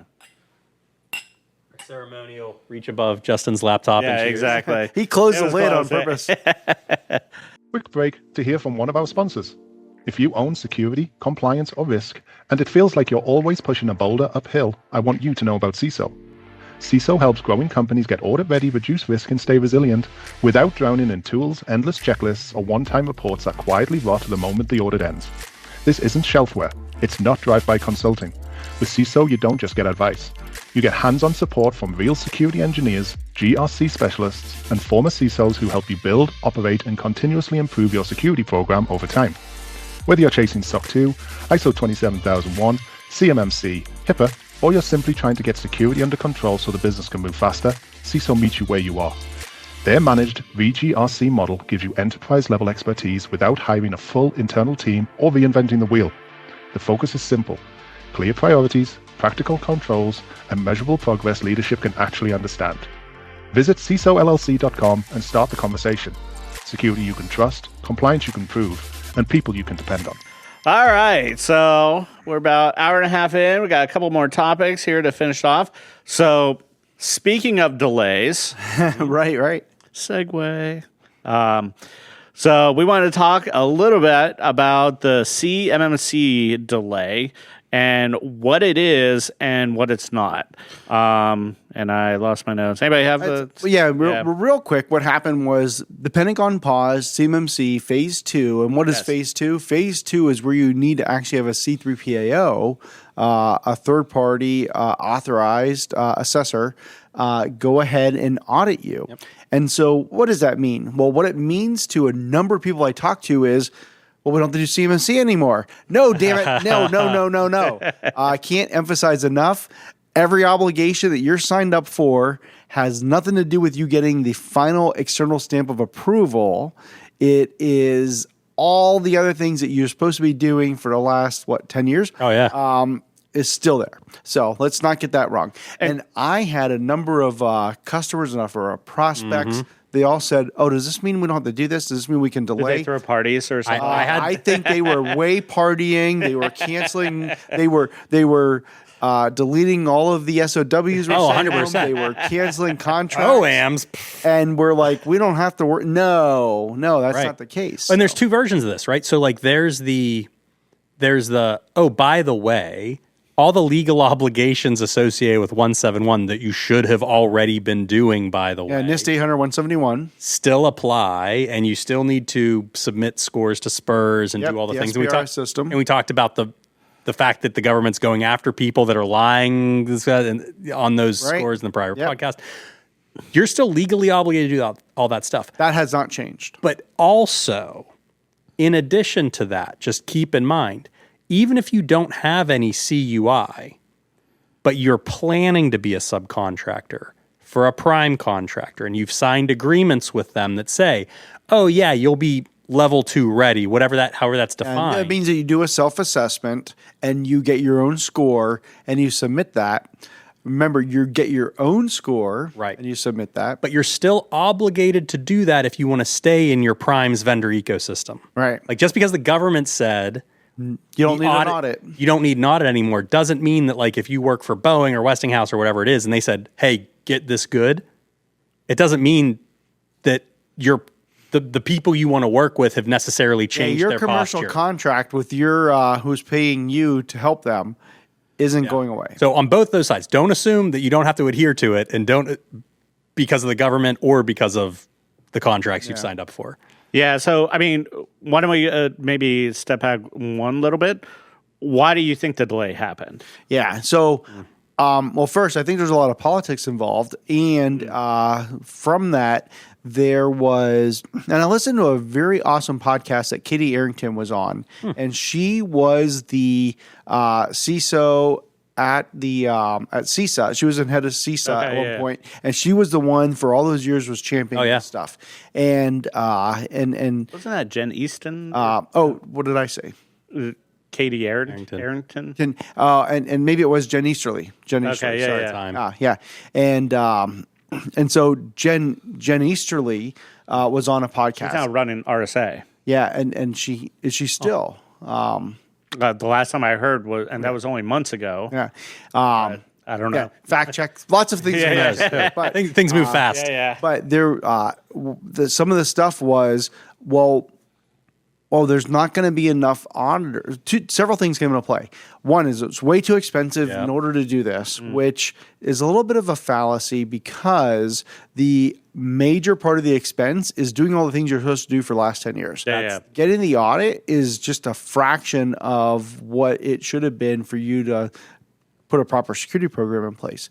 Then the other What's average for that? Like 20 to 50 grand or something? For the audit itself? Yeah, the audit, let's say 50 grand for the audit. Plus minus 20 depending on size and stuff. And complexity and what systems they have in scope. And then if you're building out security to protect this stuff, you're probably investing, if you're a bigger company, a lot more than that.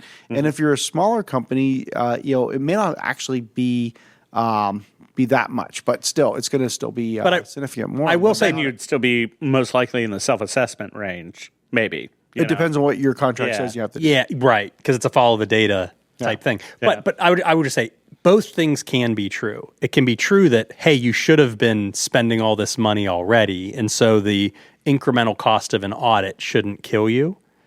It can also be true that, oh, now that I'm actually going to get audited against the stuff, I'm actually doing it, it's still too expensive. And I'm not opining on that. I'm just saying it's one of those things where if the actual pain of 171 didn't kick in until the audit sort of phase was about to kick in, it could have been too expensive all along, because it was some of the what's the agency that does the benchmarks of how expensive law actually is? Oh, do I have it written down? I don't know. Oh, we can come back to that. Just shout it out if you think about it. But the other thing Justin was asking was, well, what is another one of the drivers? It's that there aren't going to be enough auditors in order to actually audit all the people that need to have this, which I did a little bit of... I like your clarification and notes there. Check on that. Hit the part you like. Yeah, so that... there's basically, when we grab these notes and everything, there's about 107 authorized C3PAO companies, but those companies have about 1,000 auditors. So there's not just 100 auditors out there. Yeah. There's 100 audit companies. Right. But with 1,000 or more than 1,000 actual certified assessors. Yeah. And another thing that came out of one of the articles from the CMMC AB was the Cyber AB was that the backlog really wasn't there, and so if you actually wanted an audit still today and you called, you're not waiting a year.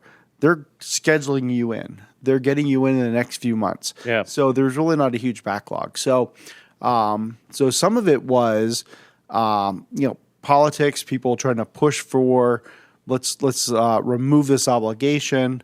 And at the end of the day, whether you think that's right or wrong, it doesn't matter to me.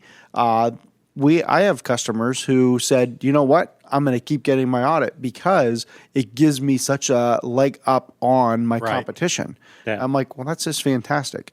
And then some other people. You're looking at two subs and one's fully certified, into this, and one's not. Self-assessed. Yeah, or not even that yet, type of thing. You're going to have a lot more confidence in the one. Yeah, exactly. So. Yeah, and then the other part is that doesn't go away is the, what do you call that? Getting in trouble because you misrepresented. Yeah, the penalties. And they're doing audits with that. In fact, we brought that up last episode. Yeah. Where that one Texas company basically reported a perfect score. Yeah. And then they had a negative. Was that LogZone? I think it was. I think it's something like that. Yeah. But and they came in an audit and it was less than perfect. Yeah. Let's just put it that way. Right. Type of thing. I think it was the CBO that I was thinking of, like the congressional budgeting thing. And I think there was an estimate they did that was like, oh, this is going to cost the defense industrial base $7 billion across these small companies. And then people were like, whoa, that's a lot of money. Yeah. So there's some pushback. Yep. Yeah. And then, so what it still comes down to, at the end of the day, you still need to be compliant. You still don't want to have the False Claims Act hit you. Let's be honest, CMMC has had a rough track, for getting this. But no matter what, it has continued to push forward. So it's not I think an if, it's a when. Well, and the roots of 171 have been pretty firm forever. 100%. Yeah. So even with this, little delay, 60-day delay, it's still going to come. I have a hard time believing that they're just going to cut the legs out of CMMC altogether. They're going to figure out some way to, honestly, if I would if I was, king of the DOD for a day, into this, I'd be like, okay, you're going to have a problem. Submit a poem, right. We'll allow some grace periods, into this. You're non-compliant. Okay, we're going to give it 2-year grace period. That should be enough for everybody to put back in their budget. Right. Get it, into this. We'll allow some non-compliance. Submit what you're non-compliant. We'll be tracking it, but we're not going to fine or punish or anything else, The other thing to keep in mind is this was paused with a memo. It can be unpaused with a memo. Oh, yeah. So I get that there's like a task force to review it in 60 days and there's an expectation that something will come out of that. But honestly, there might not be much. What might come out of that is a 60-day delay and then you're back to it. So if you're worst case scenario, you got a little reprieve until you actually, until you're going to start seeing that put back into contracts.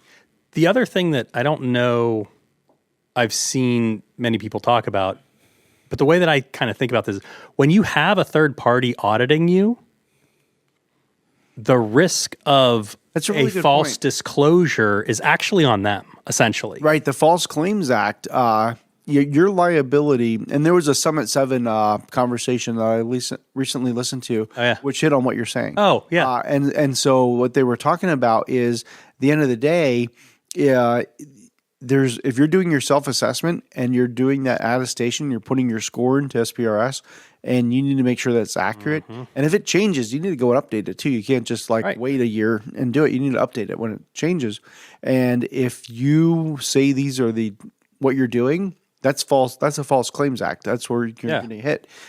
If you have that third-party auditor that comes in and reviews it and stamps you as being good, don't lie to them, but you have some shielding there. If there's a mistake, it's them. Well, it's going to be hard to lie to them because they're going to they're looking for the evidence. They're going to measure it. They're going to tell you what it is, and they're going to validate and sign off on it.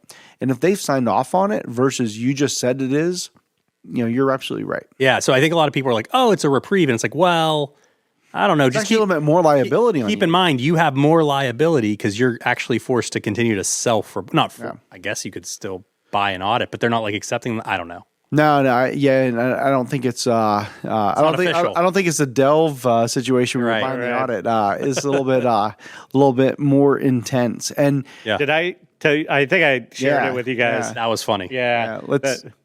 Talk about that real quick. It was just real quick. It's the primary company behind Delve that stamped all their SOC 2 reports. A Corp or something? AC Corp. Yeah. Reach out to me to partner. Yeah. And I'm going all forward here. You're all partnered with them? Yeah. I think Apisky's AI built-in agent said no for you, right? Yeah, probably. It never told me it was AI. Yeah.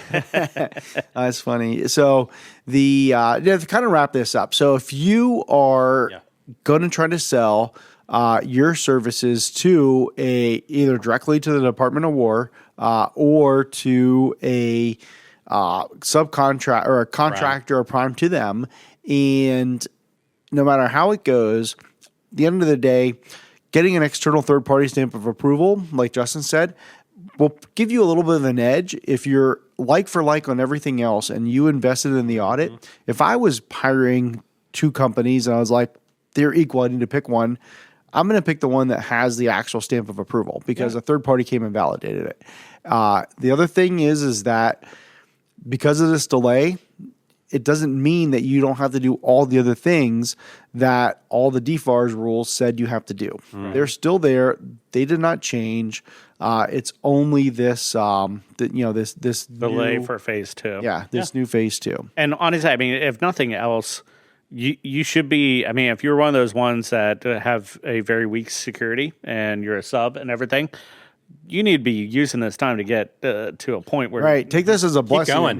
Keep going. Yeah. No matter when the audit falls, you need to, I mean, it's again, not an if, it's a when, there's been a lot of delays. It's a when coming, into this. They are strengthening the rules. No matter how look at the end, it's a when you will be measured. If nothing else, the next administration will change everything up. Well, that's just what I say. But I do think, I mean, we all do a bunch of compliance stuff. I think it's fair to say as a trend, we see delays sometimes, sure. But as a trend, the requirements just get more stringent. Oh, yeah. I don't know that I could cite a single time in my career that I'm thinking of top of mind where it's like, this really heavy requirement that you have to do, you don't have to do any of that anymore. It is still required in PCI. The most worthless control ever. What is that? FIM. Oh, yeah. File integrity monitoring. They don't take away controls. Now you can find easier ways to do it and stuff like that. And sometimes there'll be a loosening of various bits and bobs, but generally it just gets harder. It's like the stock market. If you look at it Right. on the on a 100-year basis, the 50-year basis, it keeps going up. Everybody right? should be millionaires. So when's the best time to invest? yeah. Today. Invest right now. Yeah. Yeah. And so if you look at it just today, you might be down. But if you look Yeah. at it over time, the trend is always going up. Yeah. Same with controls. Nobody is ever going to come back and say, we don't need as much security in a year. Yeah. in I was 10 like, years. yeah, it'd be a laughable conversation. Yeah. Well, I think we beat that up pretty good. There's tons of good stuff on that out there. Just make sure if you were hesitating because of the news of the delay, make sure you're going. making good decisions and do it. This last, kind of switching in, I found this last item to be really interesting. In fact, one of my I love kids, this article. I knew this. I knew about this from one of my kids before ya? any of you told me this. Oh, cool. Nice. Because they're like, big into looking at different mobile operating systems. They want to make sure that they're being secure. Oh. And so if you ever heard of Graphene OS, which you can take like a Google Pixel phone, load it with Graphene OS. And you don't have to you don't have to use the operating system that comes on some of these Android phones. Yep. You have to if you're Apple. Yeah, well, that's why I said Android. And you don't have a choice of your Apple. But if you're using Apple, you get different protections, and the ecosystem It is different. has a little different things that may give you a little bit more confidence and reliability. I don't want to jump ahead too much, but just I'm curious. Does Apple have a Duress code or no? They don't have a Duress code, but they have that. I think it's 10 times. If you type in your okay. code, it'll wipe it. All right. But it delays. It takes a while to do that because after like 5 times, you get like a minute delay before you can try Got again. 5-minute delay. Okay, 20 that's minutes. interesting. But so you knew about this before. But it will wipe. so I heard about like, this story. Try 10 times on Gotcha. a bad. It will wipe your phone. Okay. And it's interesting because we work across the border in Canada, and we were coming back, and so all these things were coming at the same time as I was actually crossing borders. So what's the story? The story We is, haven't introduced the story. The story here is that a person was coming across the border. A U.S. And- citizen came into Atlanta. Yep. Yeah. We'll call him Sam. I don't even know what his name is. Yeah, it's Oh, probably yeah, in it's there. Samuel. Sam Tuna. Oh, okay. Yeah. Go ahead. Tell the story. Yeah. So it's an Atlanta resident. He got stopped by Border Patrol, into that. Yeah. And that's an important fact because Border Patrols often have more leniency outside of the Constitution to search and seizures. Because you're not in the country yet officially. Not been admitted. Yeah. Yeah. Yeah. And it's understandable. If we're talking about like from a physical standpoint, they want to make sure your duffel bag's not full of, cocaine for sure. or bombs or something like that. So in a normal situation, a cop just coming up to you on a street can't just peek in your bag unless there's articulable suspicion right. that there Probable is cause of some sort. Yeah, exactly. He has to say like, "Oh, look, cocaine's spilling out of your bag. Yeah. I need to search that." Type Yeah, of thing. but you're entering the country, and so that's a bit of a different thing. Yeah, exactly. It's like You're okay. not even in the country yet, so some of the laws internally. I mean, he's in the airport of Atlanta. Right, but he hasn't passed through. Because he hasn't passed through yet is what they're actually saying is the rule for them. This is what they're basing their. Well, it's essentially I think they're saying because they're Border Patrol, they have this authority. I don't think. I think he's in the U.S., but they're saying he was entering the U.S. They haven't cleared him to cross officially. Is what they're basing their argument on. It's kind of like the demilitarized zone. Yeah, exactly. Yeah, So he's not entering. fully in yet. And therefore, they said, well, we don't need a search warrant. We're going to search your stuff as in order to get in, like you were saying. and physical stuff makes 100% sense. Even the EFF had a little bit of a statement about that at the end of this article. Well, so here's what happened. He walks up, he's going through, and this person I think was known to be He was affiliated with some movements. I forget the name. I saw it at one point. Known statute criminalizing destruction of property to prevent government seizure. right. So he was doing something. No. A little known. No. Sorry, I just read actually like what he was charged with. No, but it was something cop. He was affiliated. He was affiliated with City Police. Yes, training. that's what Cop City. Right. That's what it was. So there was a group that he was affiliated with that was raised some flags or anti-government, anti-something, and so when he was coming in, he was flagged. So they said, "Well, we want to search your phone," and so he handed them the phone, and they said, "What's your passcode?" And he gave them a code. And the code he gave them. There's a thing before that, though. Oh, what's that? He I don't want to say resisted, but he initially protested. And after that, my understanding is he did ask for legal counsel and was denied because, again, he's not admitted to the country. There's certain things where they're operating under slightly different processes than we might be used to They're understanding. not yet in the country, so they didn't give them... Right, so he didn't have access to counsel at that time. Right. And so, so he hands the agent his phone. And the agent says, "What's your passcode?" And he gives them a code. And one of the things that the Graphene operating system allows for is a Duress code. You type it in, and it wipes your phone. And then your phone, any evidence they could have gotten, they were looking to get on this guy, deleted. And so he was being charged with under, I guess it's title 18. Destruction of property 18 to prevent USC government seizure. 2232. Yeah, statute criminalizing destruction of property to prevent government seizure. Yep, exactly. Yeah, and so the whole thing is, well, what is this all about? Well, what do? We all help write policies for travel. We all help, say, well, when you leave the country, should you take your company laptop with you that has all this customer data on it? When you leave, why does it have all customer data on it? Well, you got a lot of people who end up having reports and spreadsheets and everything else. You know why? I mean, we even write to even on the non-travel perspective. We even write contracts that say things along the lines of, "Oh, by the way, if your company gets subpoenaed to provide information from my company, you have to tell us as soon as you possibly can and give us the ability to protest on our own behalf if that's legally permissible." Like there are things like that laced in all the documentation that we look at all the time. Absolutely. And so you end up with these situations where somebody is leaving the country and maybe they're not taking a burner, maybe they're not taking like a newly built laptop, a newly built phone, that when you go across, you're going to VPN back in and not do anything, downloading data. It's all across there. And so not every company has their policies for this kind of stuff. So what does this become? Well, there's multifacets to this. One is, well, you would think that if you said, "Hey, I want to look in your phone," and you could just break your phone, well, not everybody knows you can actually be arrested for that if you're coming into the country because you just prevented them from being able to search it. The other part, though, is, well, what do you tell your employees? Like, is it more important to protect the customer data for the stuff that, Rick, you were just saying? Or is it more important to give your machine over to the authorities so that they can look at whatever they want to look at and image your machine in any way that they want to image it? Yeah, and we're not even talking about like nation state like type stuff. Like, no. If you're going to China, it's a whole other thing. Yeah, there's another calculation there. Like, obviously, we don't want to give China that, but if you don't do that, you might never see you again. Well, and there is inherently, I think, a difference in like the level of risk, or maybe volume of risk is a weird way to put that. But like, how many corporate documents can I fit in a suitcase?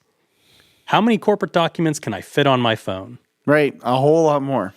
It's just a different thing. Yeah. It's just a totally different thing. And from a personal perspective, from a privacy perspective, there's like a bunch of facets here that are interesting. Well, yeah. And I think, some of the more interesting things. So one, he was a U.S. citizen, so we're not even talking about foreigners coming in, random data, into this. Like, he had a right to be here, as this. And I think it's kind of crazy that, like, I understand the separation and I understand the reasoning for that separation, that Border Patrol have some flexibility on searches, into that. Like, they can look in your bag. I mean, anytime we fly, we go through a search. Yeah. You know, I was in an airport today, and the thing says, as I'm walking through here, that if I go any further, I had a choice. Yeah. I could have not gone into the airport. Right. I wouldn't be here right now, though. But I couldn't go into the airport, and it said if I go into this area, my body and my anything I'm bringing with me is subject to full search. Yeah. Now, I'll also say, again, the law on the books historically, precedent has been exactly as you mentioned before. Like, is it a bag full of cocaine? Is it a bunch of cartel documents? Yeah, and that's where you and I are aligned to that. Yeah. Like, there are societal agreements that if you're going through a defined delineation, it's like, okay, for a comfort of safety, you can't, bring this illegal stuff or a dangerous stuff or. But what dangerous or weaponized thing on your phone are you bringing over? Like, take a risk-based approach. What are you bringing into the country that's I don't know, some wild AI agent that's going to destroy all the critical infrastructure. I don't know, maybe, but I just think it's it's that fruit that you're bringing in. Yeah. right. But from a risk profile, it's hard for me to defend the concept of and here's kind of the kicker. I don't have the court case in front of me, but it said recently the Fourth Circuit recently upheld that border agents do have access to search phones without a warrant. Like a phone checking your luggage. I went down a weird rabbit hole of liability on this, though, because it was so interesting to me. And I went, okay, so, and now we get back to the term, what criminal intent, right? The mens res. So I went, okay, well, would precedent be different if there was a kill switch about not logging in over a certain amount of time? Because the theory of the case here, to a large extent, is he provided a code to an agent that was known to destroy the phone when they had a right to look at it. Whether or not that's okay, that's a different conversation. Well, it's also interesting that the actual thing he was charged on was seizure. To prevent seizure. Right. It was still seized. Were they going to seize it? Well, the data is... now there's like a little bit of definition like... Well, once they can open the phone, they can image it. Data is considered property, and so theoretically, destroying the data was destroying property. Right, but it's also saying seizure, as in I'm collecting this for evidence. Yeah. Instead of just I'm going to take a peek at it. Oh, fully agree. Agree.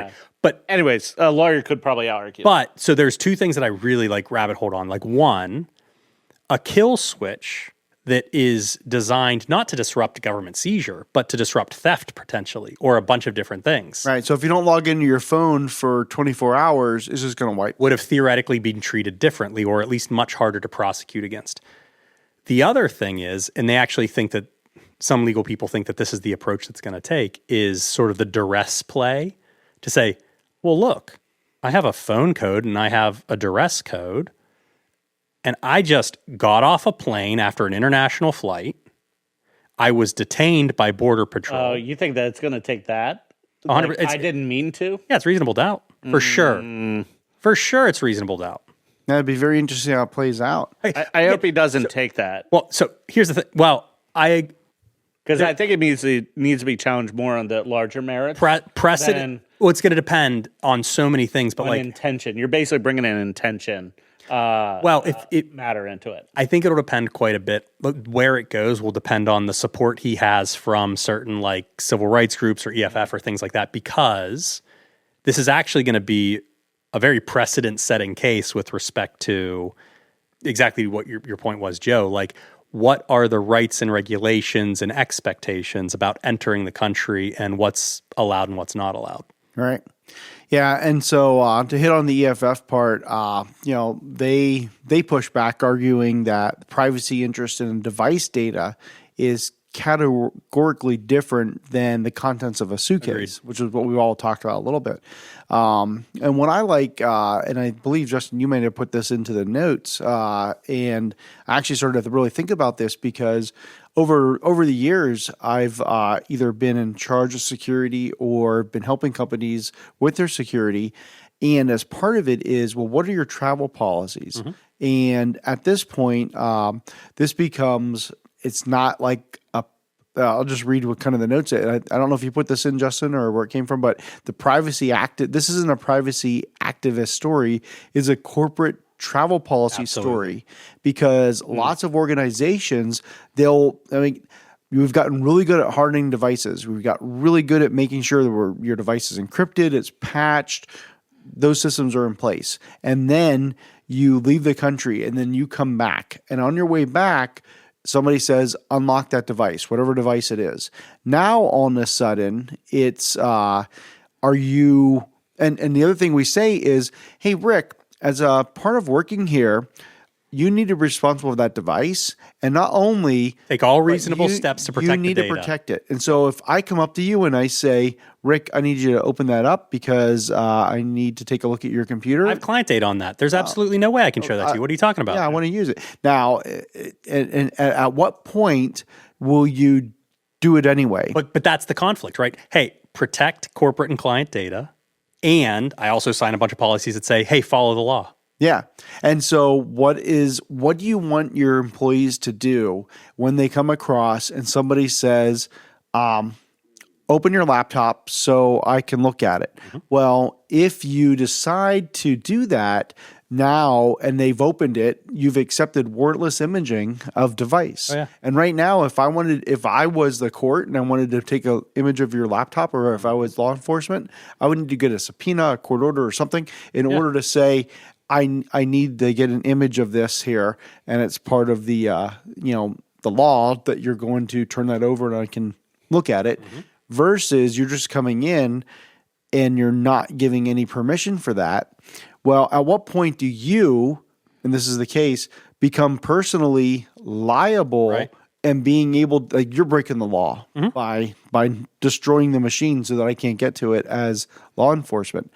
People need to know. People who are working at companies need to know what they're expected to do. Well, and the inverse risk is weird too, right? So if you say, okay, look, let's just pretend you wave a magic wand. Listen, kind of like if someone breaks into a convenience store, just give them all the money, right? Hey, if you get stopped at a border, just give them the device. And if that has client data on it, as a for instance, well, what do all your client contracts say about surrendering their data to government agencies? Yeah. It's like, it's what, I mean, there's just going to be these natural So if they said, give you the device, yes, here it is, take whatever you need, I'm going to abide by what you're telling me to do. Yeah, I'm going to follow all rules and regulations and laws. Now, unlock your device. Okay. I'm just going to be silent.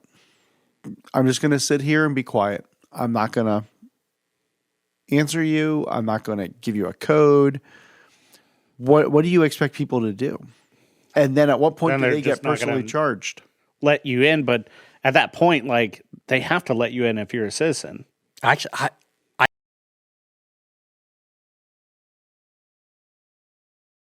they can't. You're a citizen.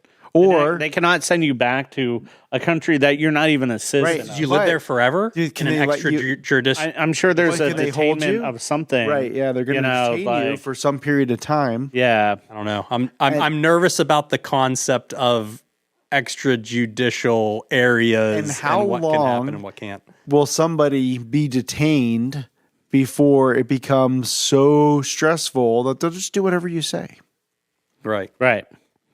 So anyway, well, and then what are the knock-on implications of government agents searching digital devices? I mean, I get that this is about citizens, but if this is precedent for citizens, I mean, non-citizens traveling to the U.S. for work purposes. They basically have like no rights whatsoever. It's just crazy. Yeah. It's just nuts. So the takeaway here is first, this is very interesting that somebody. It was actually, I didn't even know this about Graphene OS that had a dress code. You could put that in. I think that's really cool. But as somebody who is, if I was a CISO in a company right now and I took a look at our policies and I said, what is it that we expect our employees to do? Is it clear? So the takeaway that I want you to have is go back, talk to your human resource department, talk to your legal department, get everybody together and run through this scenario and say, if Bill is coming back from China because that's where our factory is and they were doing a visit and they're bringing their device back and they are stopped and they're asked to do this, what do we want Bill to do? Yeah. What is Bill needs to know? We need to train them. Yeah. So, Figure it out. and I agree with that, but I got an answer to you. U.S. citizens cannot be denied entry for refusing, but CBP can seize the device held up to 5 days initially, extendable in 7-day increments, detained for extended questioning, and attempt forensics access without your help. Right, without your help. Green card holders likewise can't be turned away outright. The refusal can complicate an admissibility record. And then visa holders, they can just be denied. So I think so that makes sense as policy. Yeah. I'm curious. Well, Because policy's not always followed. I'd be curious if there's instances where U.S. citizens have been held longer in those situations. yeah, potential, but then they would have a potential case. Yeah. Here's another thing that's interesting. I just did a little bit of research on. You coming through cannot be compelled to give a passcode. That is Fifth Amendment testifying against yourself. I thought that was the case. Yes. However, they don't hold biometrics the same way. So Face ID or fingerprint, Right. Yes. you could be potentially compelled into that. My son, he doesn't use Face ID. It's only very, very long passcode. So here's a little tip, and I know this being in the Apple ecosystem. If you rapidly hit the power button, I do know times, this. Yeah. it forces a passcode. Yep. That's That's a good tip. So that's not destroying the data, which would be, in this case, but they would turn it into your Face ID is disabled or fingerprint, and now you have to unlock it. Which is actually just a really good thing you do. If you're going to go into TSA, if you're going to go into the airport, if you're going to go somewhere, you're going to be like that, just do the 5 time. Yeah, hit the 5 thing. Make now it need a passcode. Forced passcode. And now they can hold it to your face. They can put your finger on it, whatever it's not going to open. And they can ask you, but you say, I can refuse, Fifth Amendment, just don't say right? anything. Now, and that's true, but then I play that forward, right? They can still seize it. They can seize the device, and I'm sure we all understand the number of 0 days law enforcement agencies sit on to. But it also talks about in here.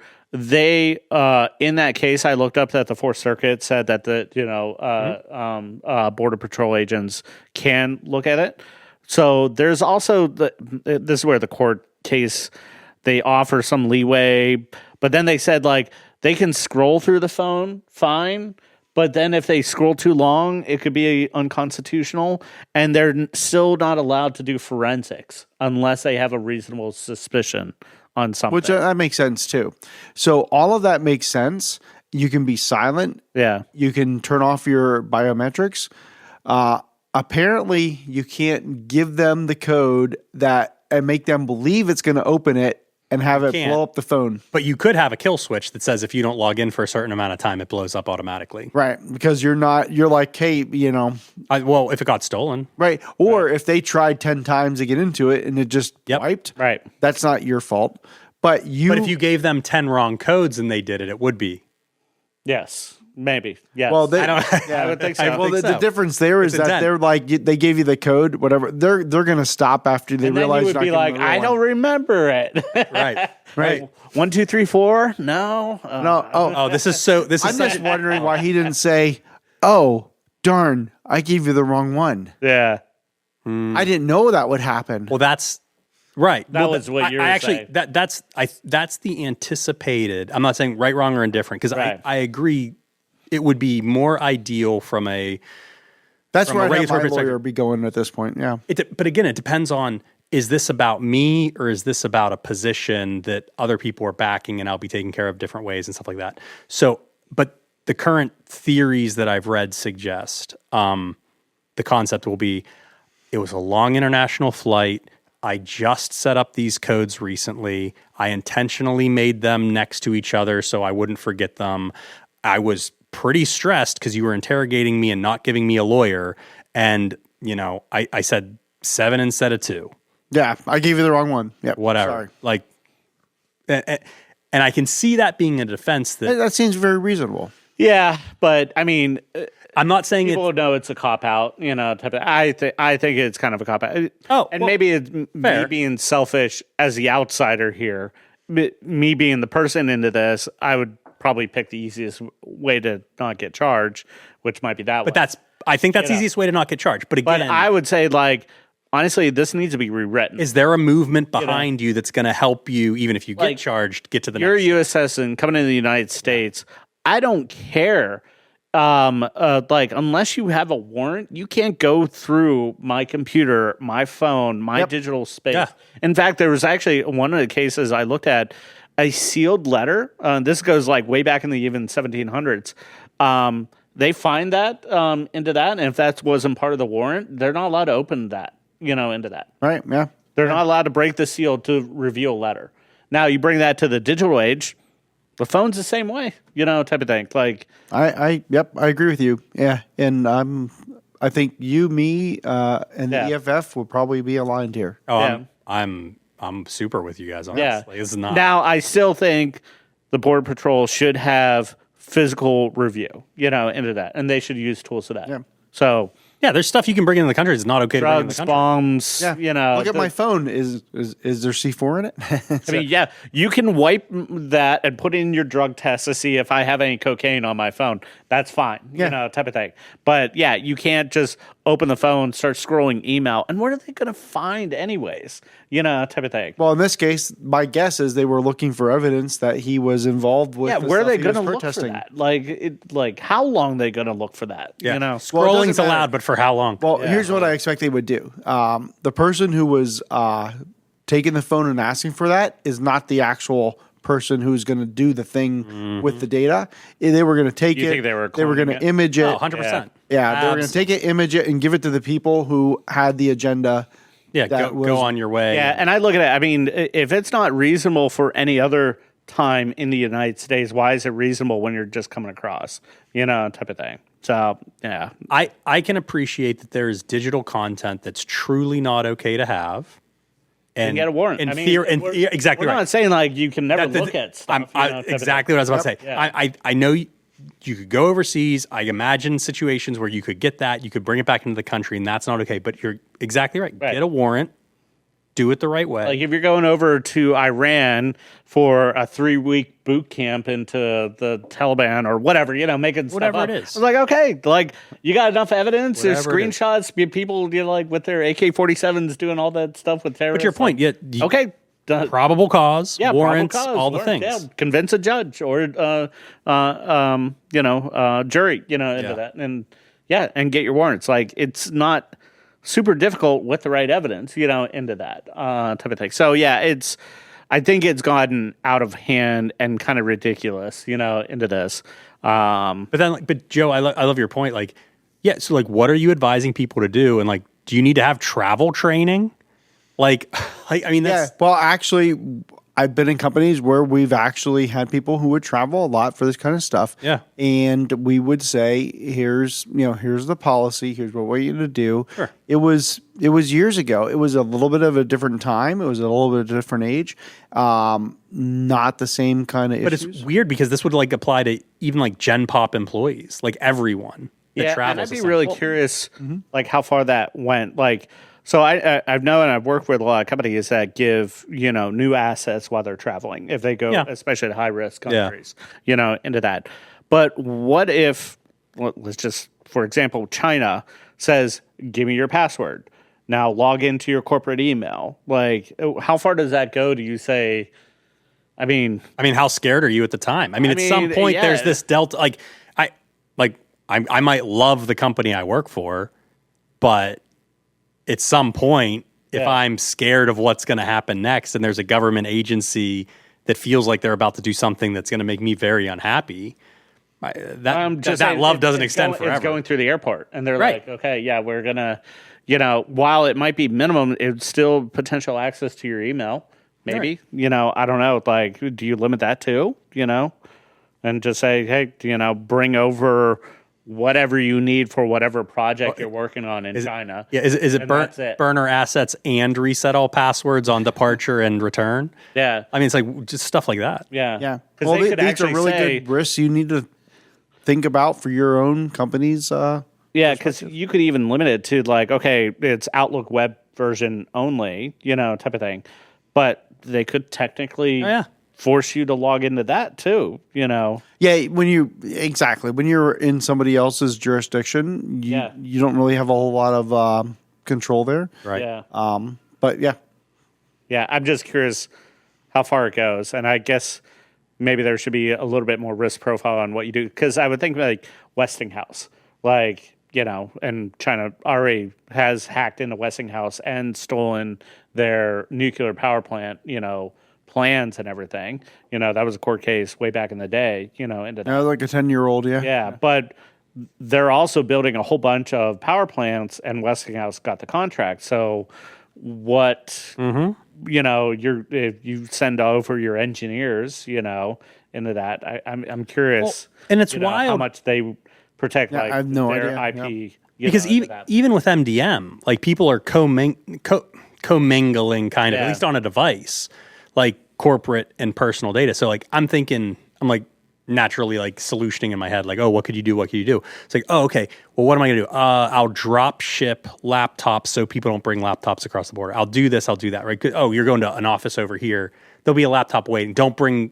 This is your laptop for home. This is your laptop when you're in this other country. Like, don't even fly with it. But I'm like, yeah, but you're going to have a personal device that you probably get notifications when there's emails and all these things on. And even if there's MDM, like, whatever, there's tokens and passwords and all these things that are gonna eventually a nation state with a cloned device is they're there. I mean, it's not even eventually that long. And AI is a thing, so that's all getting way faster. And people are going to be able to be compelled to do things, especially under duress. Yeah. Yeah, I don't want to spend my days in a Chinese Exactly. This is such a fun topic. Yeah. Anyway, yeah. So takeaways, think about this for your own situation at your own company. Figure out what you should do and what people should be expected to do. Yep. And just make sure it's clear. Make sure that there's not questions on, what you would want them to do if they're put in this situation. Yeah, and I think we'll follow the court case a little bit, into that. If we hear any updates, we'll definitely bring it up in a future podcast on resolution, what they came down with and everything. And it could go for a while, into this. But I definitely think it's interesting, especially from a privacy perspective, into this. So, all right, gents, anything else? No, nothing else. Oh, this is great. Okay. Well, thank you, everyone, for joining us on episode, I don't even know what episode this is. 27. 27. All right. Don't forget to like, comment, and subscribe. Those numbers really help us boost up the numbers and get more outreach for this podcast and everything. And as always, we'll see you next month. See you, everyone. Bye. Cheers. Cheers.